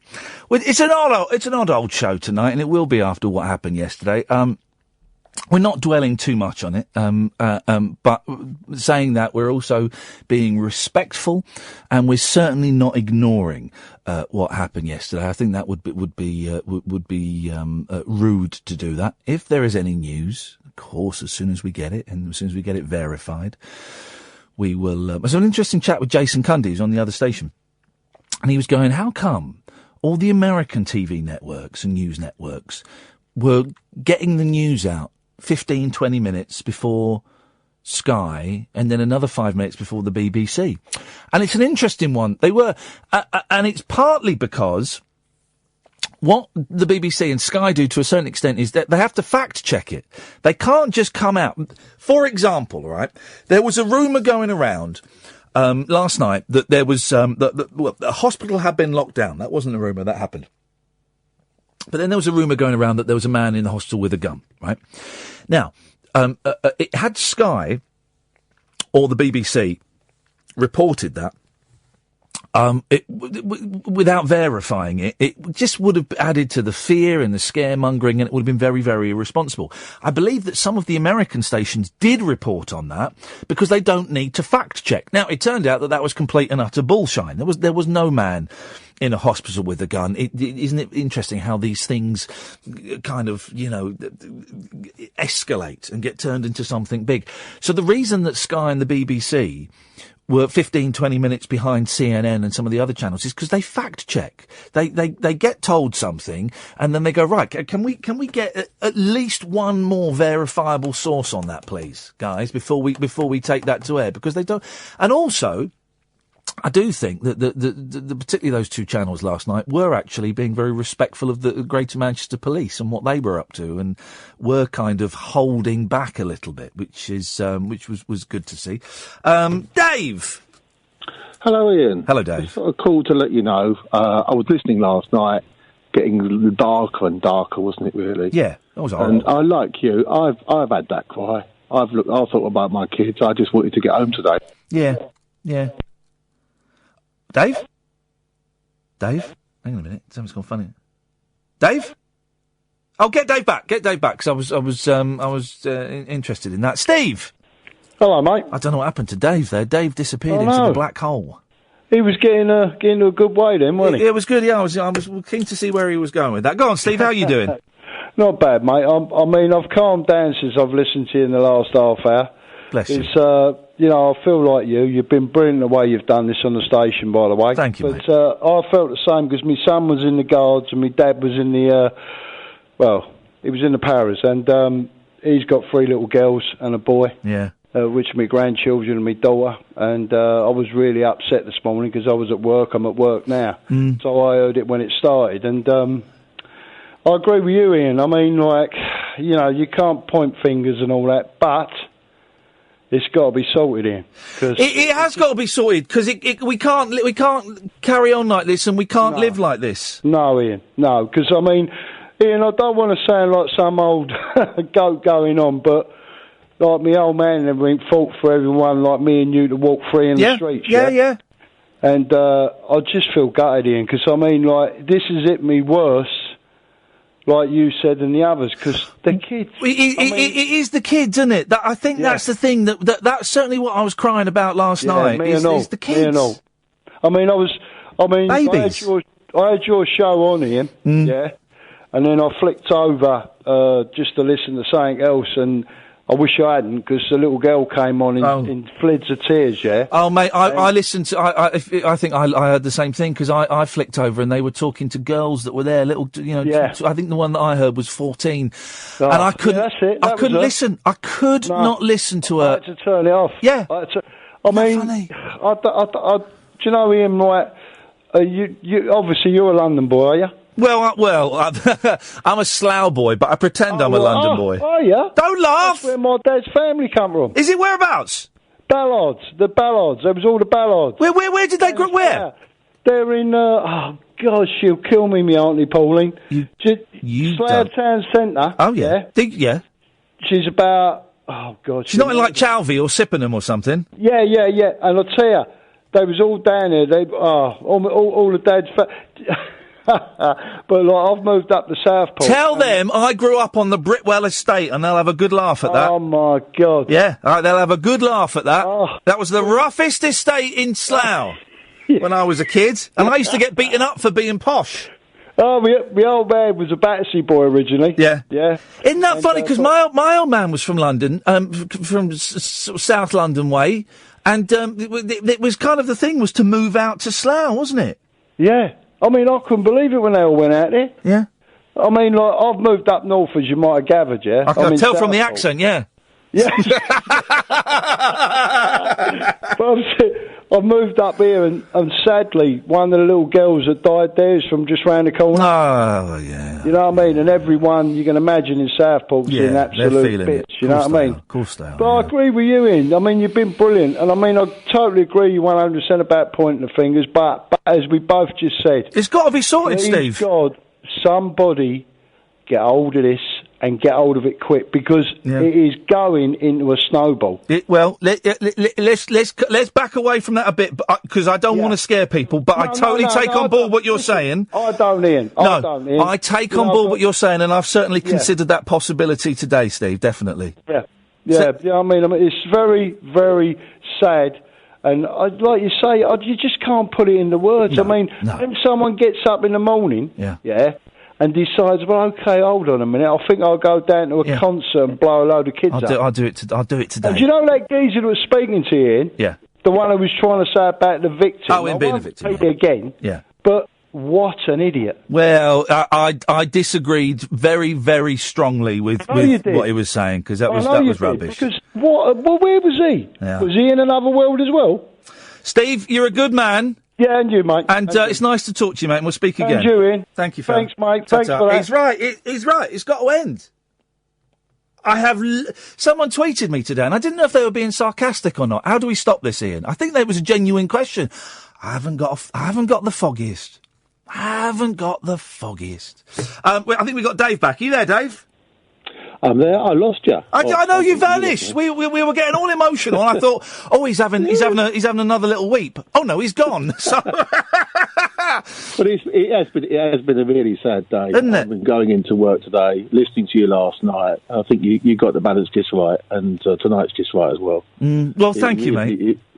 I get exactly where you're coming from. You're thinking of your kids. You're thinking, it could have been me. I mean, my girl's 7, my boy's 4. She could have been easily going to a concert with me. Yeah, and it could have been there. It could have been us. And I've just started as a new thing with the boys. I think I've been to 2 with the youngest and 4 or 5 with the eldest, and I was it's half term next week, and I was kind of looking at taking them to see Kiss of all bands at the O2. And it turns out my wife's going to be taking them away for a few days, so we couldn't have made it. But had we got tickets, I don't think I'd have gone actually next week, Dave. I don't think I'd have gone, and that's terrible. It is. I mean, you can't. They say you can't let it change. No. You do. You think about the risk. You weigh out what's just happened. We've just got up to the highest security level. Yeah. Oh, and now is probably the safest time to be walking the streets of this country. But because we've got more police out there, we're going to have more security. They're going to be thinking about exiting places more now, like they do at football. Yeah. Because you have more crowd control at football than you do when you're exiting somewhere like the O2. Yeah. O2, if you ever come out of that place, it is always a mad rush for the car park and then 3 hours stuck in the car park waiting out. And that's basically what that place is. Here's the thing, I always park at the furthest car park near the exit, and I make sure I get out, and I've got long legs, Dave. I can do a very fast walk. Well, there's always Jubilee. I never get the tube. I mean, the O2 of all the it's a nightmare to get to the O2, and it really is. It's a strange venue. But how are you feeling tonight, Dave? You all right? You're going to be able to sleep? It's been a strange night here at home and all that, and the kids weren't behaving, so I couldn't actually I had to discipline them, so I couldn't actually give them a cuddle. You know what I mean? Yeah, I know exactly what you mean. You got to be a dad at the end of the day. But you disciplining them is also another way of you showing them love, because you're dadding. You're doing your dad job. job. What's expected. What's expected. They're meant to tidy their rooms. They're meant to do these things. You're doing your dad job, and telling them off is horrible. But sometimes that's what you need to do, and that's. I would rather have not done. I know. They can be. How old are your kids? I've got 7 and 4. I've got 7 and 5. They can be little sods, can't they? But They can. Absolutely. The little boy today ran away and hid Asda's in the clothes. My wife was screaming. Dave, are you at home now? Right here. Yeah, I am. Right. But are the kids asleep upstairs? I'm actually upstairs. I'm about to go to bed. And put the phone down. The put the phone down. Just go in and watch them sleep for a couple of minutes. It's the best thing. Probably will. Go and watch them sleep for a couple of minutes. Go on, Dave. Nice one, mate. I've got to move on. Take care, mate. Bye-bye. It is the best thing, honestly, just watching your kids sleep. Because everything is, peaceful and at rest. Go and do that. If you've got the news coming on, go on upstairs and have a look at your kids sleeping. It's beautiful. 0344 499 1000. Late Nights with Iain Lee on Talk Radio. Across the UK, online and on DAB. Get an earful of unusual nocturnal emissions with radio's Lord of Misrule, Iain Lee. No relation, thank God. Unfiltered Night Talk with the original king of unconventional conversation. Late Night Iain Lee on Talk Radio. We have ways of making you talk. Of course, me and Kath are going to be in Manchester later on in the year, the end of July. I'll give out the details later in the week, because I don't want to make it look like we're doing it to push tickets. But, we were there a few weeks ago, and we had an absolutely brilliant time, and we're going to have an absolutely brilliant time later on in July, I think it is. So I'm looking forward to going back to Manchester. I love it there. Although, I mean, guys, someone needs to chat to you about that. That is not gravy. That thick Bovril like muck that you pour on your pies, that is not gravy. I've got no idea what that is, but Kath just typed on my screen, shut your mouth. That ain't natural. That stuff is not natural. But good evening if you're listening. I don't know why I've gone all Cockney all of a sudden. This is Late Nights with Iain Lee on Talk Radio. We are kind of just asking you to check in. Let us know how you're doing, because it's been a lousy day, a lousy 24 hours now, 25 hours, and it's all right to say I'm upset and I am annoyed and I'm angry or I am unmoved, or all of the reactions, whatever reaction you've got, even if it's no reaction, is valid. It's all valid. It's all good. What we're not going to do on this show is we are not going to contribute towards the hate, okay? And that isn't me. I don't even feel I should say this, but that isn't me in any way excusing Islamic extremism and Muslim terrorism, right? I'm not in any way excusing that. I'm not defending it. I'm not, the people that do these things identify themselves as Muslims, and they act out horrific, murderous act. I'm not denying that for a second. Well, you can't deny that. What you can say though is that their interpretation of Islam is twisted and is warped and is wrong. And I'm not going to say any more because I don't need to. I'm justifying myself to the idiots that are out there. But this show isn't about creating fear. It's not about increasing the hate. It's just us as human beings just checking in and letting us know how you're getting on. 0344 499 1000. I've thrown out there as well, just if you want to, actors who act.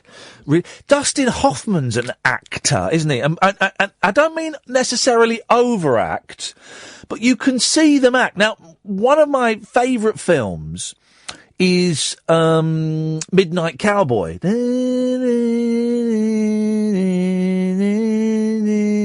Is that the theme to Midnight Cowboy?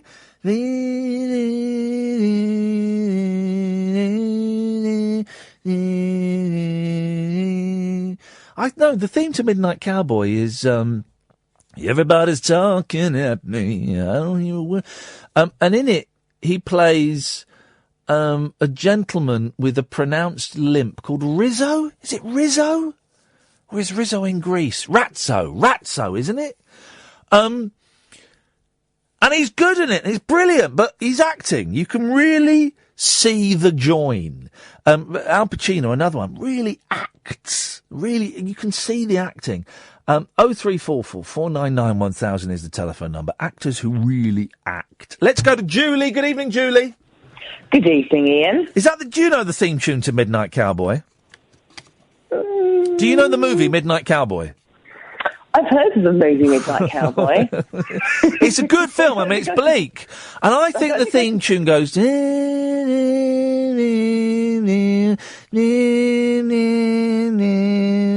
like... No, see, all I'm thinking now is the song Midnight Rambler, which is completely different. How does Midnight Rambler go?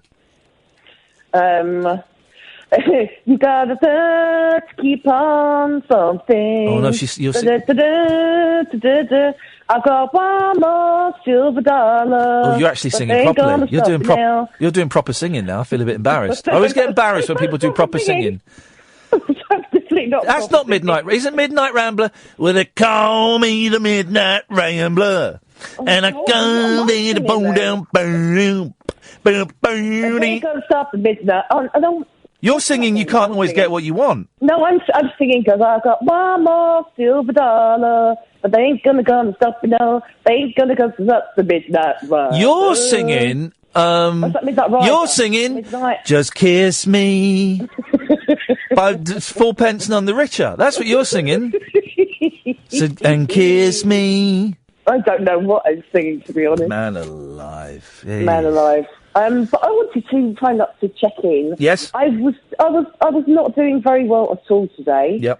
And I found that the problem that I had was that I'm very passionate about music, and I'm a mum of 2 teenagers, and the fact that music's supposed to bring people together. Yep. And I struggled a lot today, and on a group chat with some female friends of mine that I've known all my life, I kind of said, do you know what, I'm struggling today. Yeah. I'm really struggling. And I got a bit of flack from them saying, oh, it's the attitude like that, you can't let them win, blah, blah, blah. Oh. And I found that I felt a bit berated by them. Yeah, no, there's no shame in admitting you're struggling. Do you know what I mean? And that's what I wanted to say, that when I just phoned up and spoke to Kath, I said that actually, having listened to your show for the last hour and a half or 2 hours or whatever, I actually feel a bit better, because in a way, it's nice to hear that other people are struggling as well, because you don't want to feel like you're the only person who is struggling, especially kind of being... I've got no links to Manchester, apart from the fact that I've got teenage kids, and I think it's a senseless kind of waste of life.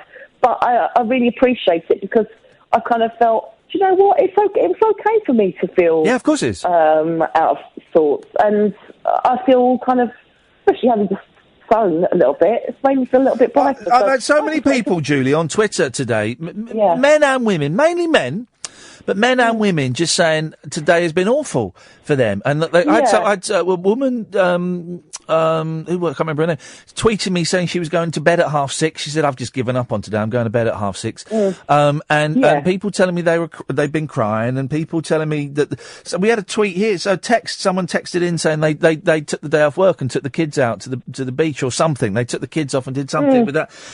I tell you who... You have to phrase everything. In the year 2017, Julie, with sound bites and editing and Twitter and things, you have to phrase everything so carefully. I was about to say, do you know who I feel sorry for?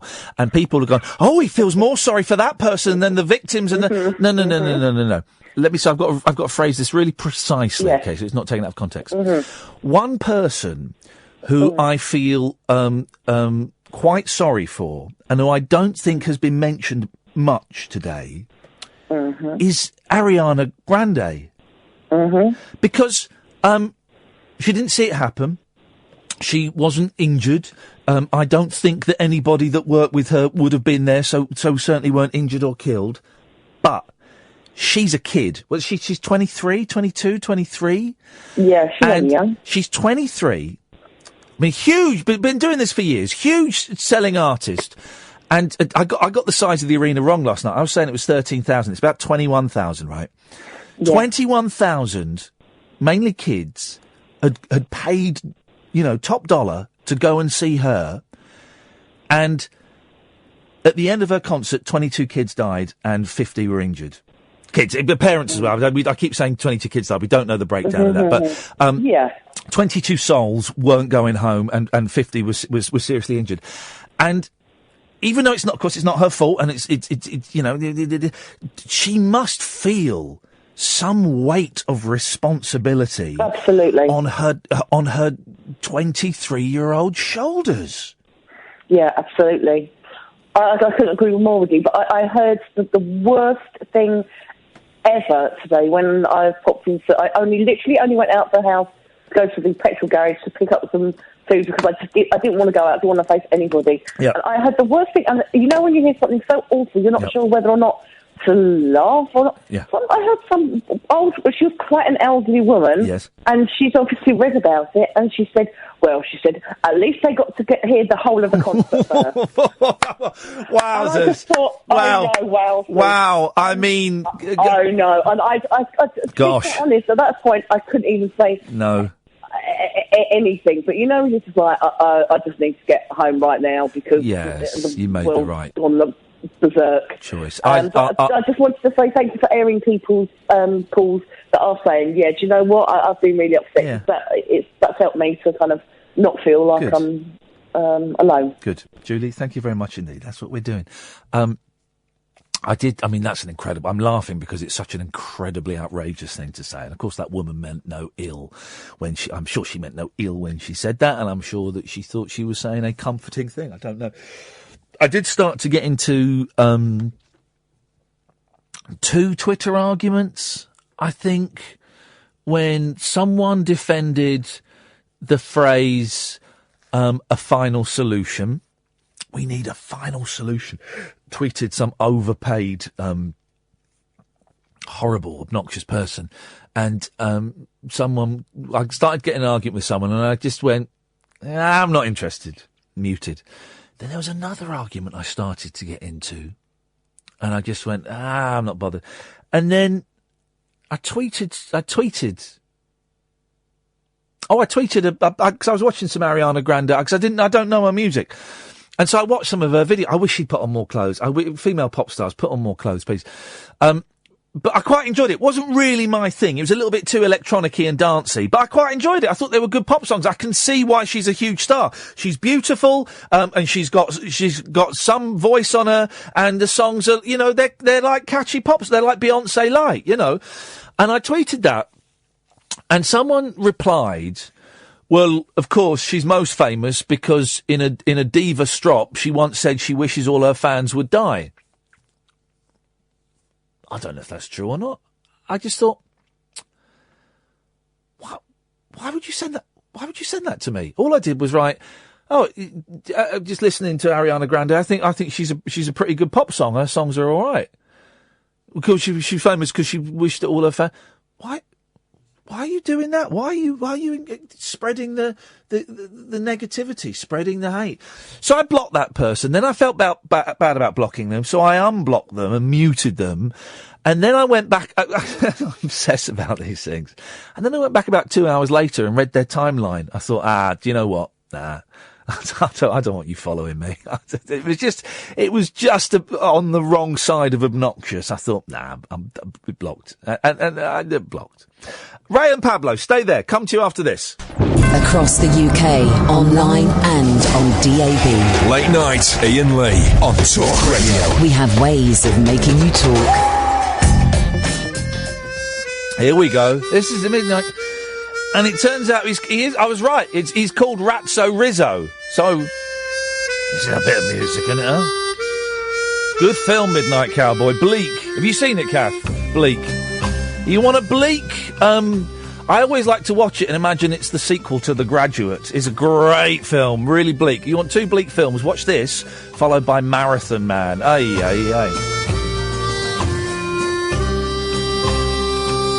And then someone's just sent me a link. I'm talking about actors that act, Al Pacino. And someone sent me a link to an Al Pacino film that I've never heard of. Apparently he does a Cockney accent in it. Shall we have a listen? I've not listened to this. Let's hover over the dump button. He says, I've got a potty mouth, Pacino. Ray and Pablo, I'll come to you in a minute. Here's Al Pacino doing a Cockney accent. Here we go. With Hancock's the trainers. I'm in with Hancock's the trainers. That's what he said, right? Look, Ray. He got me by the elbow. See, Ray? Messing about. Moving the flesh about on it. I was just going in. I had my 3 and 6 ready, Ray, when he come up to me. I'm in with Hancocks, the trainers, and I'll give you 2. 2 for the 3rd race. Come on, you just make it. So I pulled out this inordinately large sum of money, which he immediately grabbed, you see, Ray, and he'd give me 2. Hermosa of Selsden as number 1 and Polish Otto. Hermosa of Selsden, Ray. Do it on a tote, he said. Do it on the forecast.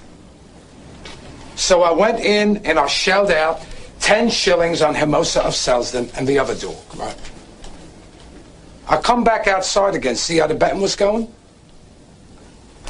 Hermosa of Selsden is 10-1. I've never heard that's worse than Dick Van Dyke, isn't it? That is. Hang on, a bit more. Right. This is Al Pacino doing a Cockney. I don't know why. This guy instilled faith in me, right? I don't know why.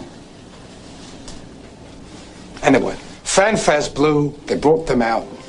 This fellow I went with said, "There's yours. There's your dog, Hermosa of Selsden." Oh, my. It really is an absolute stinker. What do you make of that, Pablo? Quite the accent. That is incredible. Anyway, what you got for us, boss?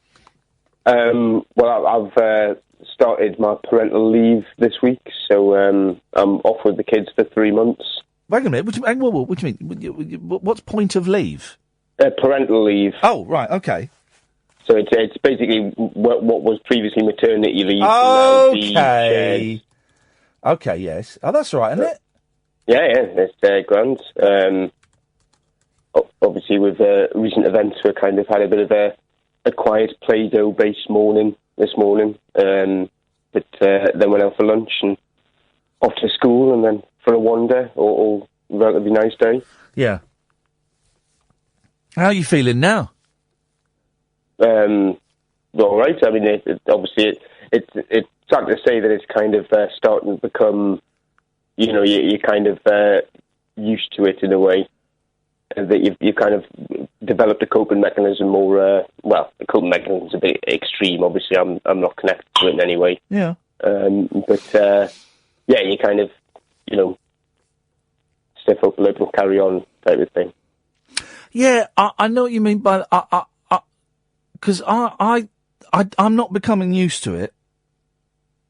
And you said that, and I don't know if you meant that exactly. I'm certainly not becoming used to it. I mean, yes, when it happens in Baghdad, or it happens in Spain, or it happens in Nigeria, there is a certain amount of, it's happening over there. It's many, many miles away. It doesn't really impact me. But there was something about last night that was very, very raw. For me, personally, I'm speaking for me, that's all I can do. There was something about it that was very, very raw, and I'm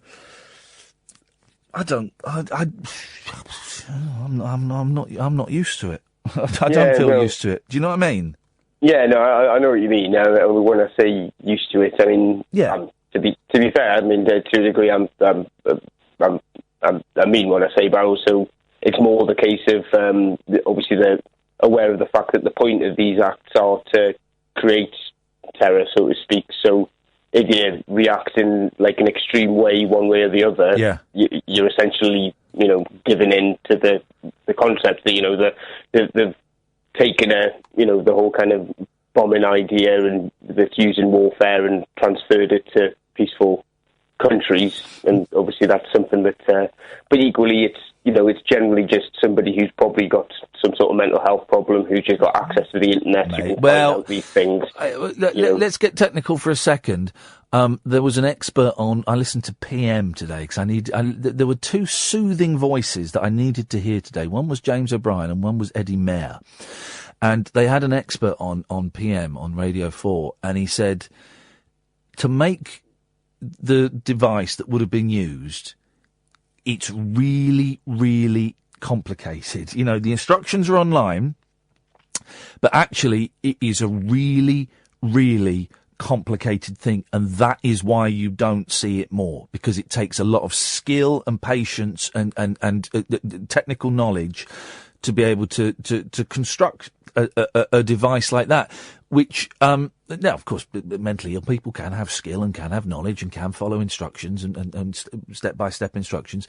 But I don't know if we don't know enough about the murderer to know, No, definitely not. But I mean, it's not a fair comparison to make. But I mean, obviously, a 13-year-old Irish teenager can take down the FBI, or it takes certain people with who are closed off, who've got a particular interest in a subject, and if those people are targeted or in some way fished in by a certain ideal, whether it's right wing, left wing, or whatever, they might fixate on something, whether that's the intention of the people, or obviously in ISIS's case it is the intention.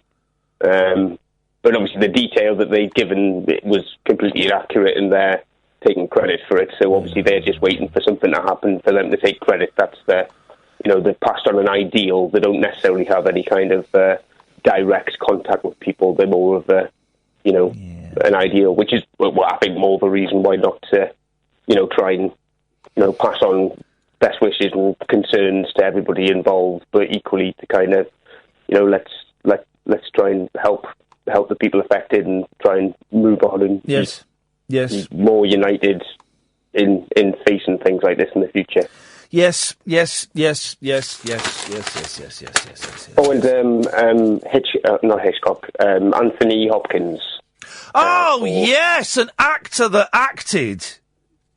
Magic, specifically, in my mind. Magic is a terrible film. I remember. Oh, I love Magic. That's the one about the ventriloquist dummy that kills him or something, isn't it? Yeah, well, it's either the ventriloquist dummy or it's himself with like a mental break. But it's great, just the conversations he has between himself and the dummy. I think they're excellent. Yeah. And I suppose extra credit to Tom Hardy in Locke. I tell you what, I only discovered it today because I had half an hour. I didn't get. I got 3 hours sleep last night. Took the kids to school. I thought I can go back to bed, and so I couldn't sleep. Couldn't sleep because it was all whirring around in your head as it does. So I laid in bed for a bit, and then I sat up in bed and did a bit of work on my computer. And then after a couple of hours, I thought I might as well just get up.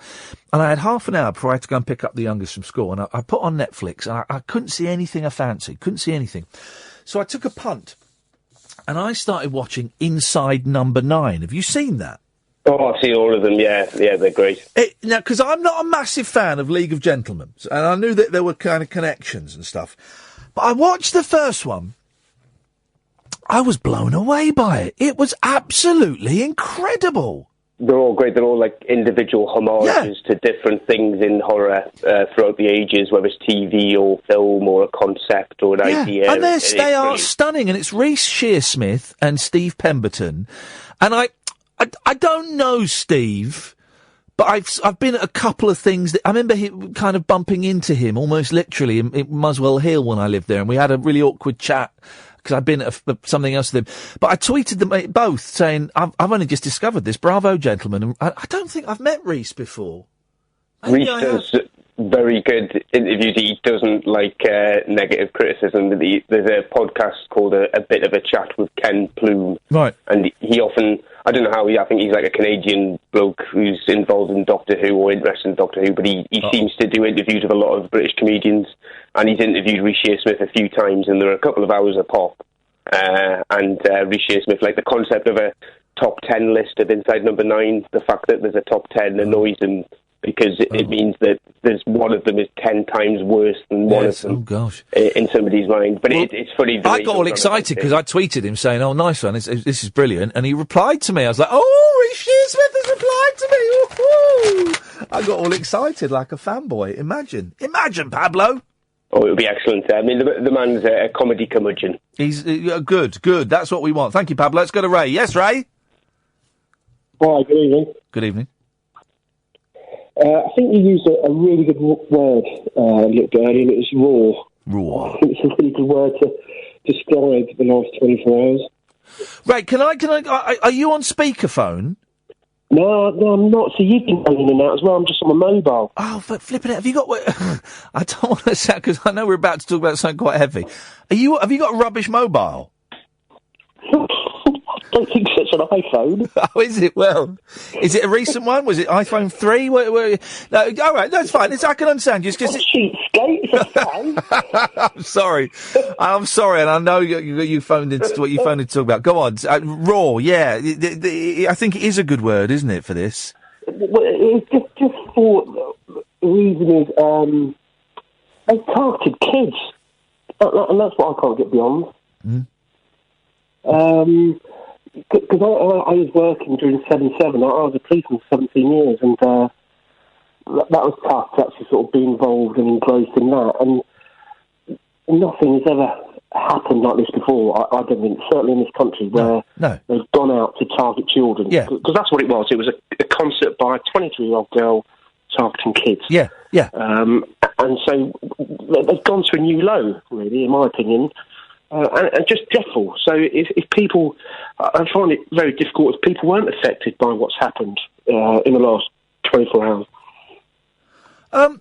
But, some people it might not affect them for a couple of days. Some people it might not affect them at all. Being completely honest, it might not. And that's absolutely fine as well. I'd never judge anyone for not. But have you got kids, Ray? Yeah, see, I've got 2 teenagers. And I rarely like criticising the media because they've obviously got a job to do, but being sort of dipping into the media in and out today, I really, really do think they got it wrong when they try to interview kids on telly. I think it's wrong, especially if they were there. You know?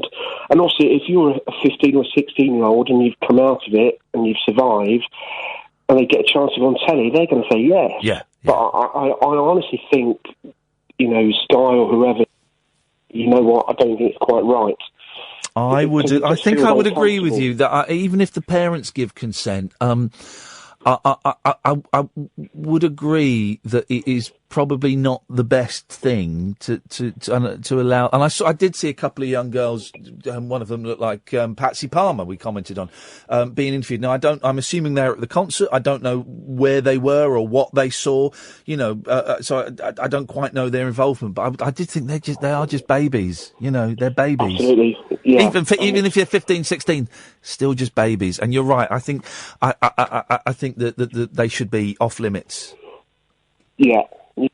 I've got to say, though, and I know a lot of people have said it already, UCAS, and I know that doesn't always get mentioned, I think you've pitched it right, you've done a marvellous job yesterday, because I was listening last night, and the show got off to a ridiculously good start. It was just on fire. It was a corker, wasn't it?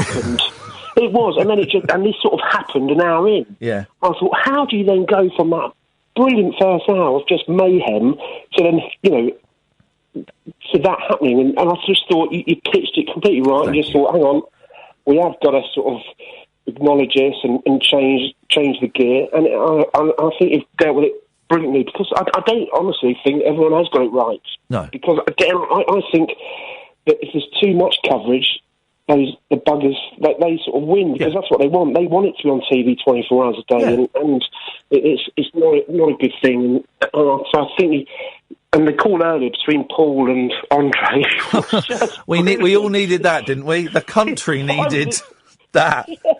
They sound identical, Ray. They sound identical. How is that possible?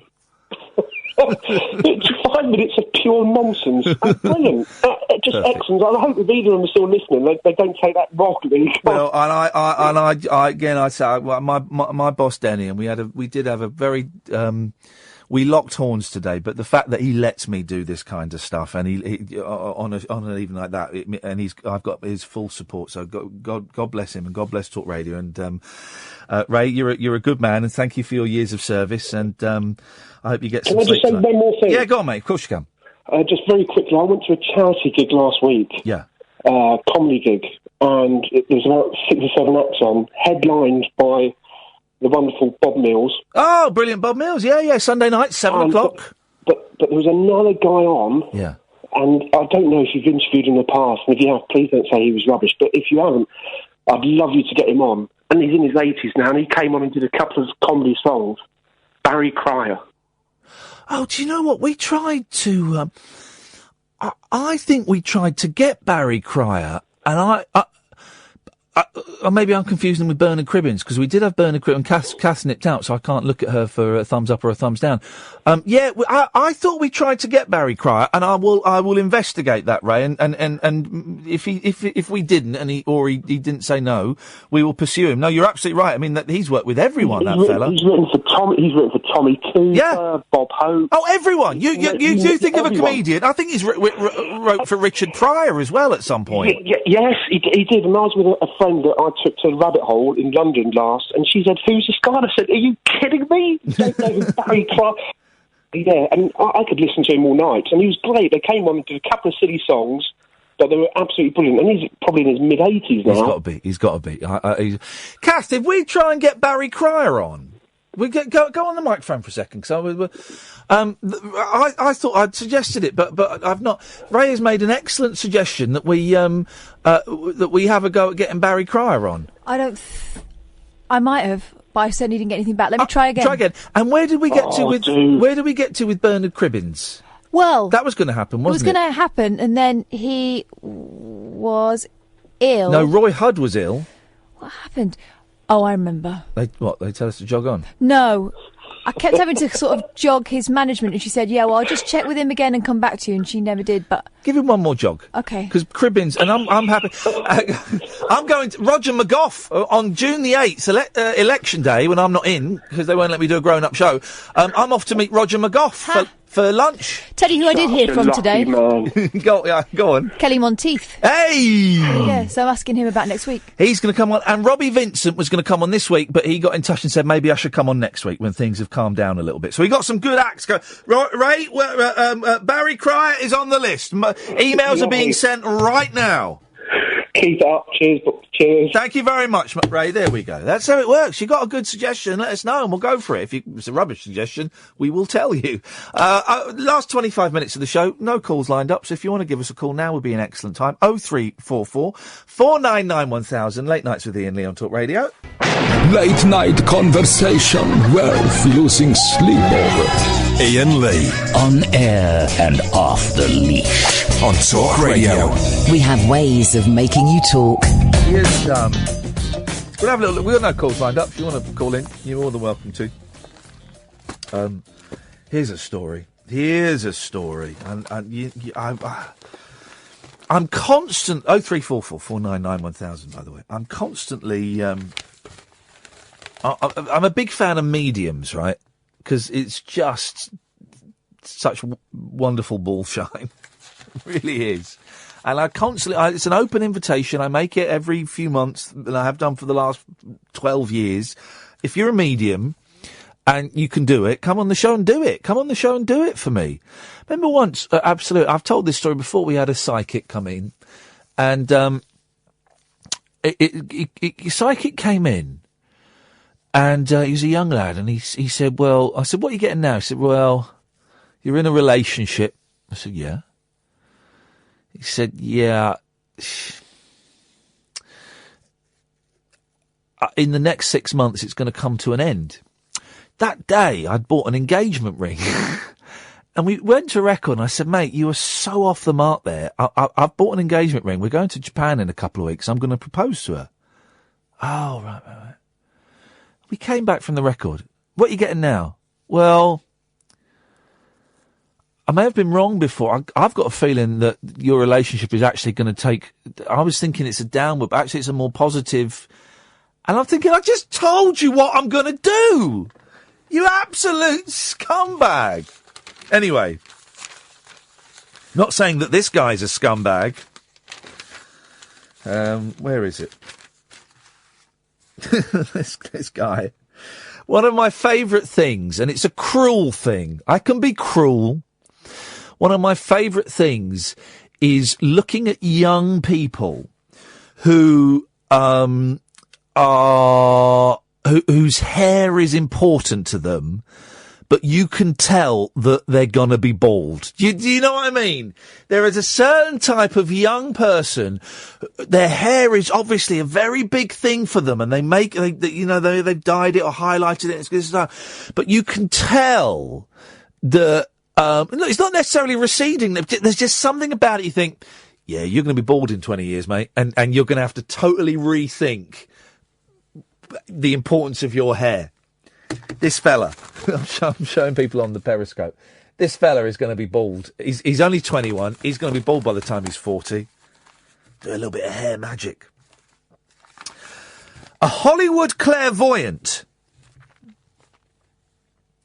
has offered to help Kate and Jerry McCann find out if missing daughter Madeline is still alive. I mean, these scumbags. People like this are scumbag. Here's the thing, though. The police, when they get, murders or missing people, do they still do this? This was a thing in the 70s and the 80s and the 90s, right? This was genuinely a thing. The police would use psychics. They would use psychics. Now, they must have had a certain success rate with that method. Otherwise, they wouldn't have kept doing it. This was a known thing. This is a known thing. Tyler Henry is in huge demand after putting stars, including the Kardashians, Eva Longoria and Janice Dickinson, wow, in touch with deceased relatives. Oh, here we go. Last week,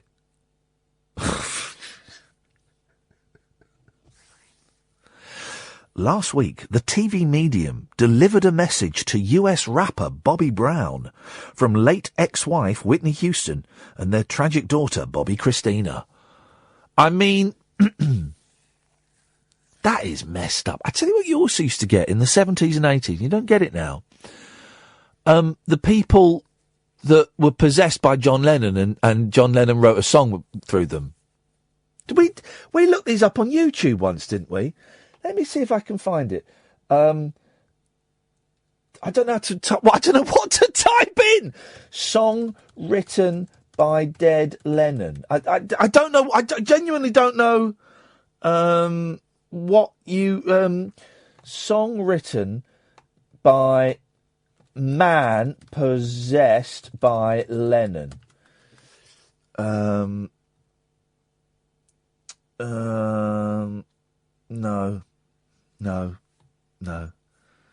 No, I can't find it. Well, maybe someone, if someone's listening, you can tweet the thing. But you used to get that a lot. A lot of people go on TV and say, yeah, I'm possessed by John Lennon and I've written a song, and it goes like this.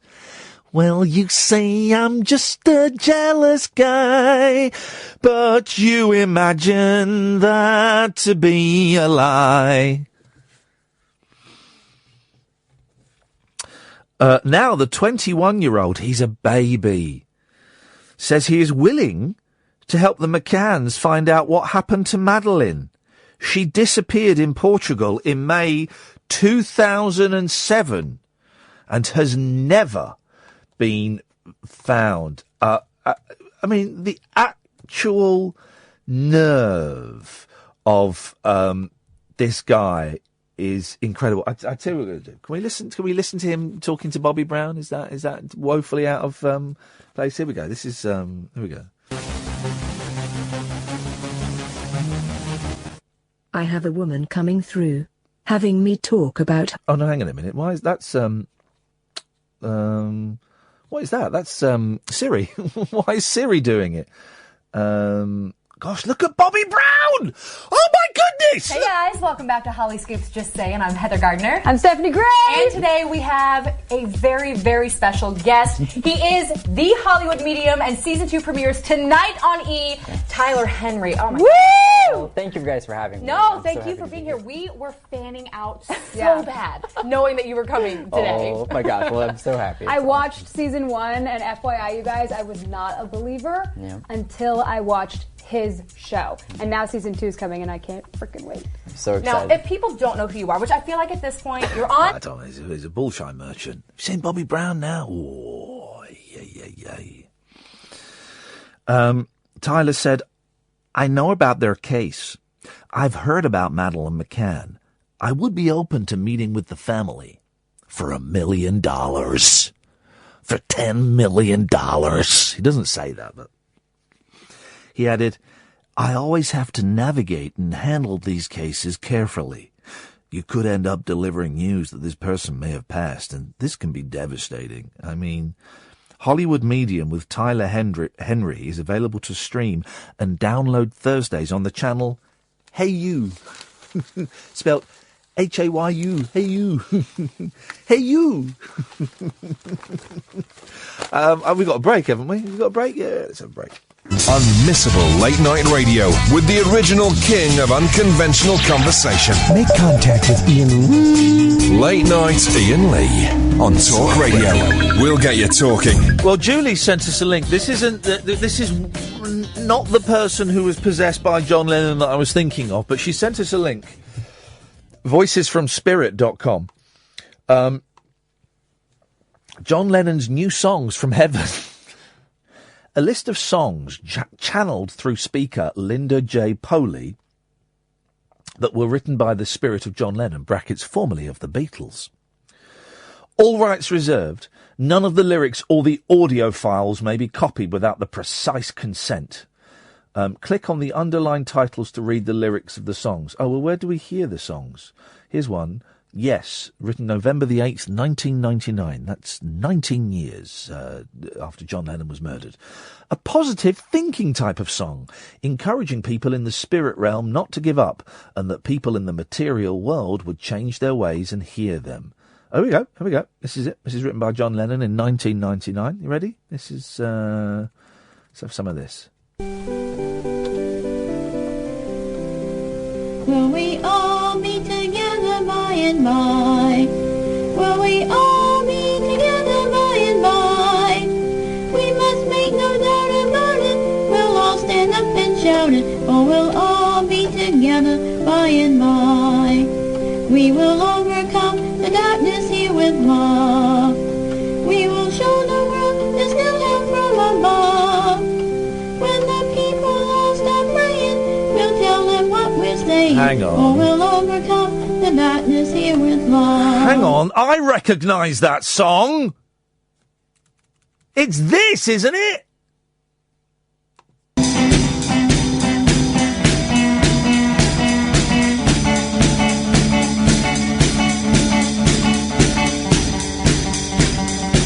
Oh, the rich people want what the poor. It's more Shags than Lennon. It's definitely more Shags than Lennon. And the skinny people want what the fat people. It's definitely more Shags than Lennon. Let's have one more of those songs. There's one, and it's a guy that did it, and it's an all right song, but it's obviously just a rip-off of a John Lennon song, and they've done that thing where they've kind of phased the vocals slightly and made him sound a bit nasally, so that it's got that kind of double-tracked vocal, so it's strumming of the guitar, you know, that he would do, and it sounds like that. Here's one called "Where Has Our Sunshine Gone?" Let's listen to this by John. Let's see when John wrote this. He wrote this December the 6th, 1999. So a very fertile year for the deceased John Lennon, 1999. Here we go. Oh, hang on a second. Here we go. Please turn on the light. Oh, where is our sunshine?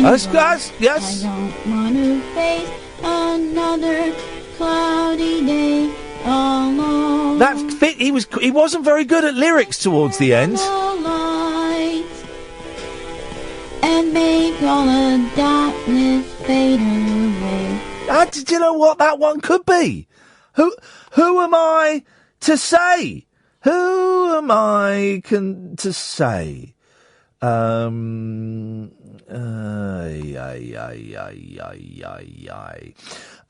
wish I could think of that name of that guy, because it's a decent song. How long? Give me an out time. We've got about 6 minutes left. So, what would I? Indulge me, dear listener. I know a man Googling stuff isn't the best listening experience, but I've got 6 minutes and 20 seconds. Man who channeled John Lennon to write a song. Because I remember it being a half-decent song. Why would you... No, that's not helping at all. Someone tweeted it. Is someone tweeting me it? Here we go. John Lennon's Piece by Brad Stanfield. Thank you, Paul. Thank you very much, Paul. Here we go. This is it. Did this song actually come from the spirit world? Now, you can decide for yourself. I'll tell you the answer. No. This is good, this.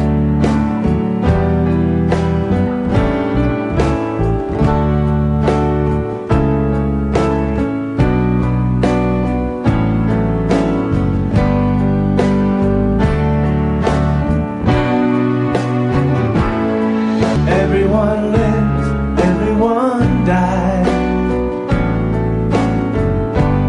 Everyone loved, everyone cried. Round the world we're all alike. So why is there war? Why do we fight? There's one sea, one child. Oh, I remember. I think, now, if I've got this right, it was sent to an Indian lad, and it's translated from the Indian. Kath's waving the phone, the light on her mobile phone. They did that at the Beach Boys. It looked incredible. And the boys were loving it, waving the phone. Anyway.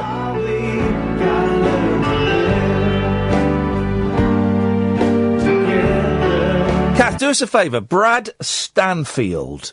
See if he's still alive. If not, can we channel him? If he is alive, has he had any other songs from John?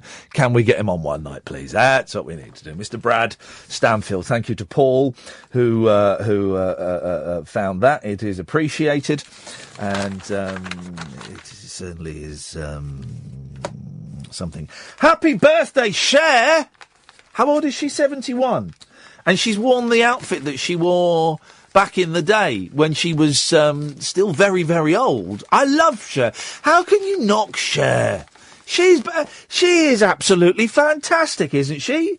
I've not heard her sing recently. I don't know if she's still got the voice, but even if she hasn't, don't matter. She had a voice. What a woman! What a wonderful woman! Pick a paper, any paper. She's in all of them. Cher turns back time. Star 71 shows off her hot bod. Cher flashed the flesh as she was honoured at the Billboard Awards with an Icon Award. The 71-year-old singer... What's under her wigs? Is it bald? Would it be bald?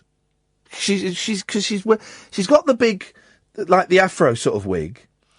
And then she's got like a sort of Egyptian wig on. But I wonder if this is what's under there. The 71-year-old singer performed a few of her hits in some skimpy outfits. She showed off her amazing body in a sheer beige leotard under an ultra-revealing 1920s-style flapper dress as she performed her hit Believe. Leaving the stage while the audience watched her film of her greatest achievements, she returned in her iconic black bodysuit from her heyday. Well, you say her heyday. She's had like 4 heydays. She's had so many different heydays.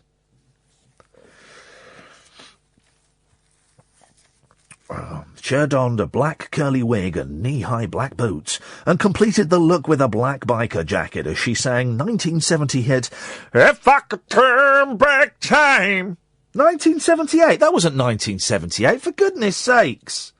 Fact check. I would say Turn Back Time. Oh, well, I'd say 88. I'd say 88. I don't think it was 90s. That's the one where... 88, I'm going to say, because that was when she was on top of that cannon protruding from between her legs. And that would have been when I was at school. I'm going to say 88. Am I correct? 89. Oh, but I was the closest, and I didn't go over, so I win a prize. It was almost identical to the outfit she wore in a Wembley Arena performance in 1992. She said, "I've wanted to do what I do since I was 4. I've been doing it for 53 years. Meanwhile, Piers Morgan... That's what that muppet thinks. Well, it looks like we've made it once again. Yes, it looks like we've made it to the end, dear listener. Thank you very much for your indulgences. Thank you for playing. Thank you for phoning up and enjoying yourself. Do remember... my listening figures are absolutely terrible. So, if you've got friends or family or people that you think might like this or might tolerate it, tell them and retune their car DABs and the DABs they've got by their bed and in their kitchen, and get them to download the app on their smart telephones. And for God's sakes, do all that you can. Listen, the last 24 hours have been absolutely rubbish, and I suspect that they're going to be a bit more rubbish, but I appreciate you sharing them with me. Thank you very much. Night-night. Across the UK, online and on DAB. Talk Radio. We'll get you talking.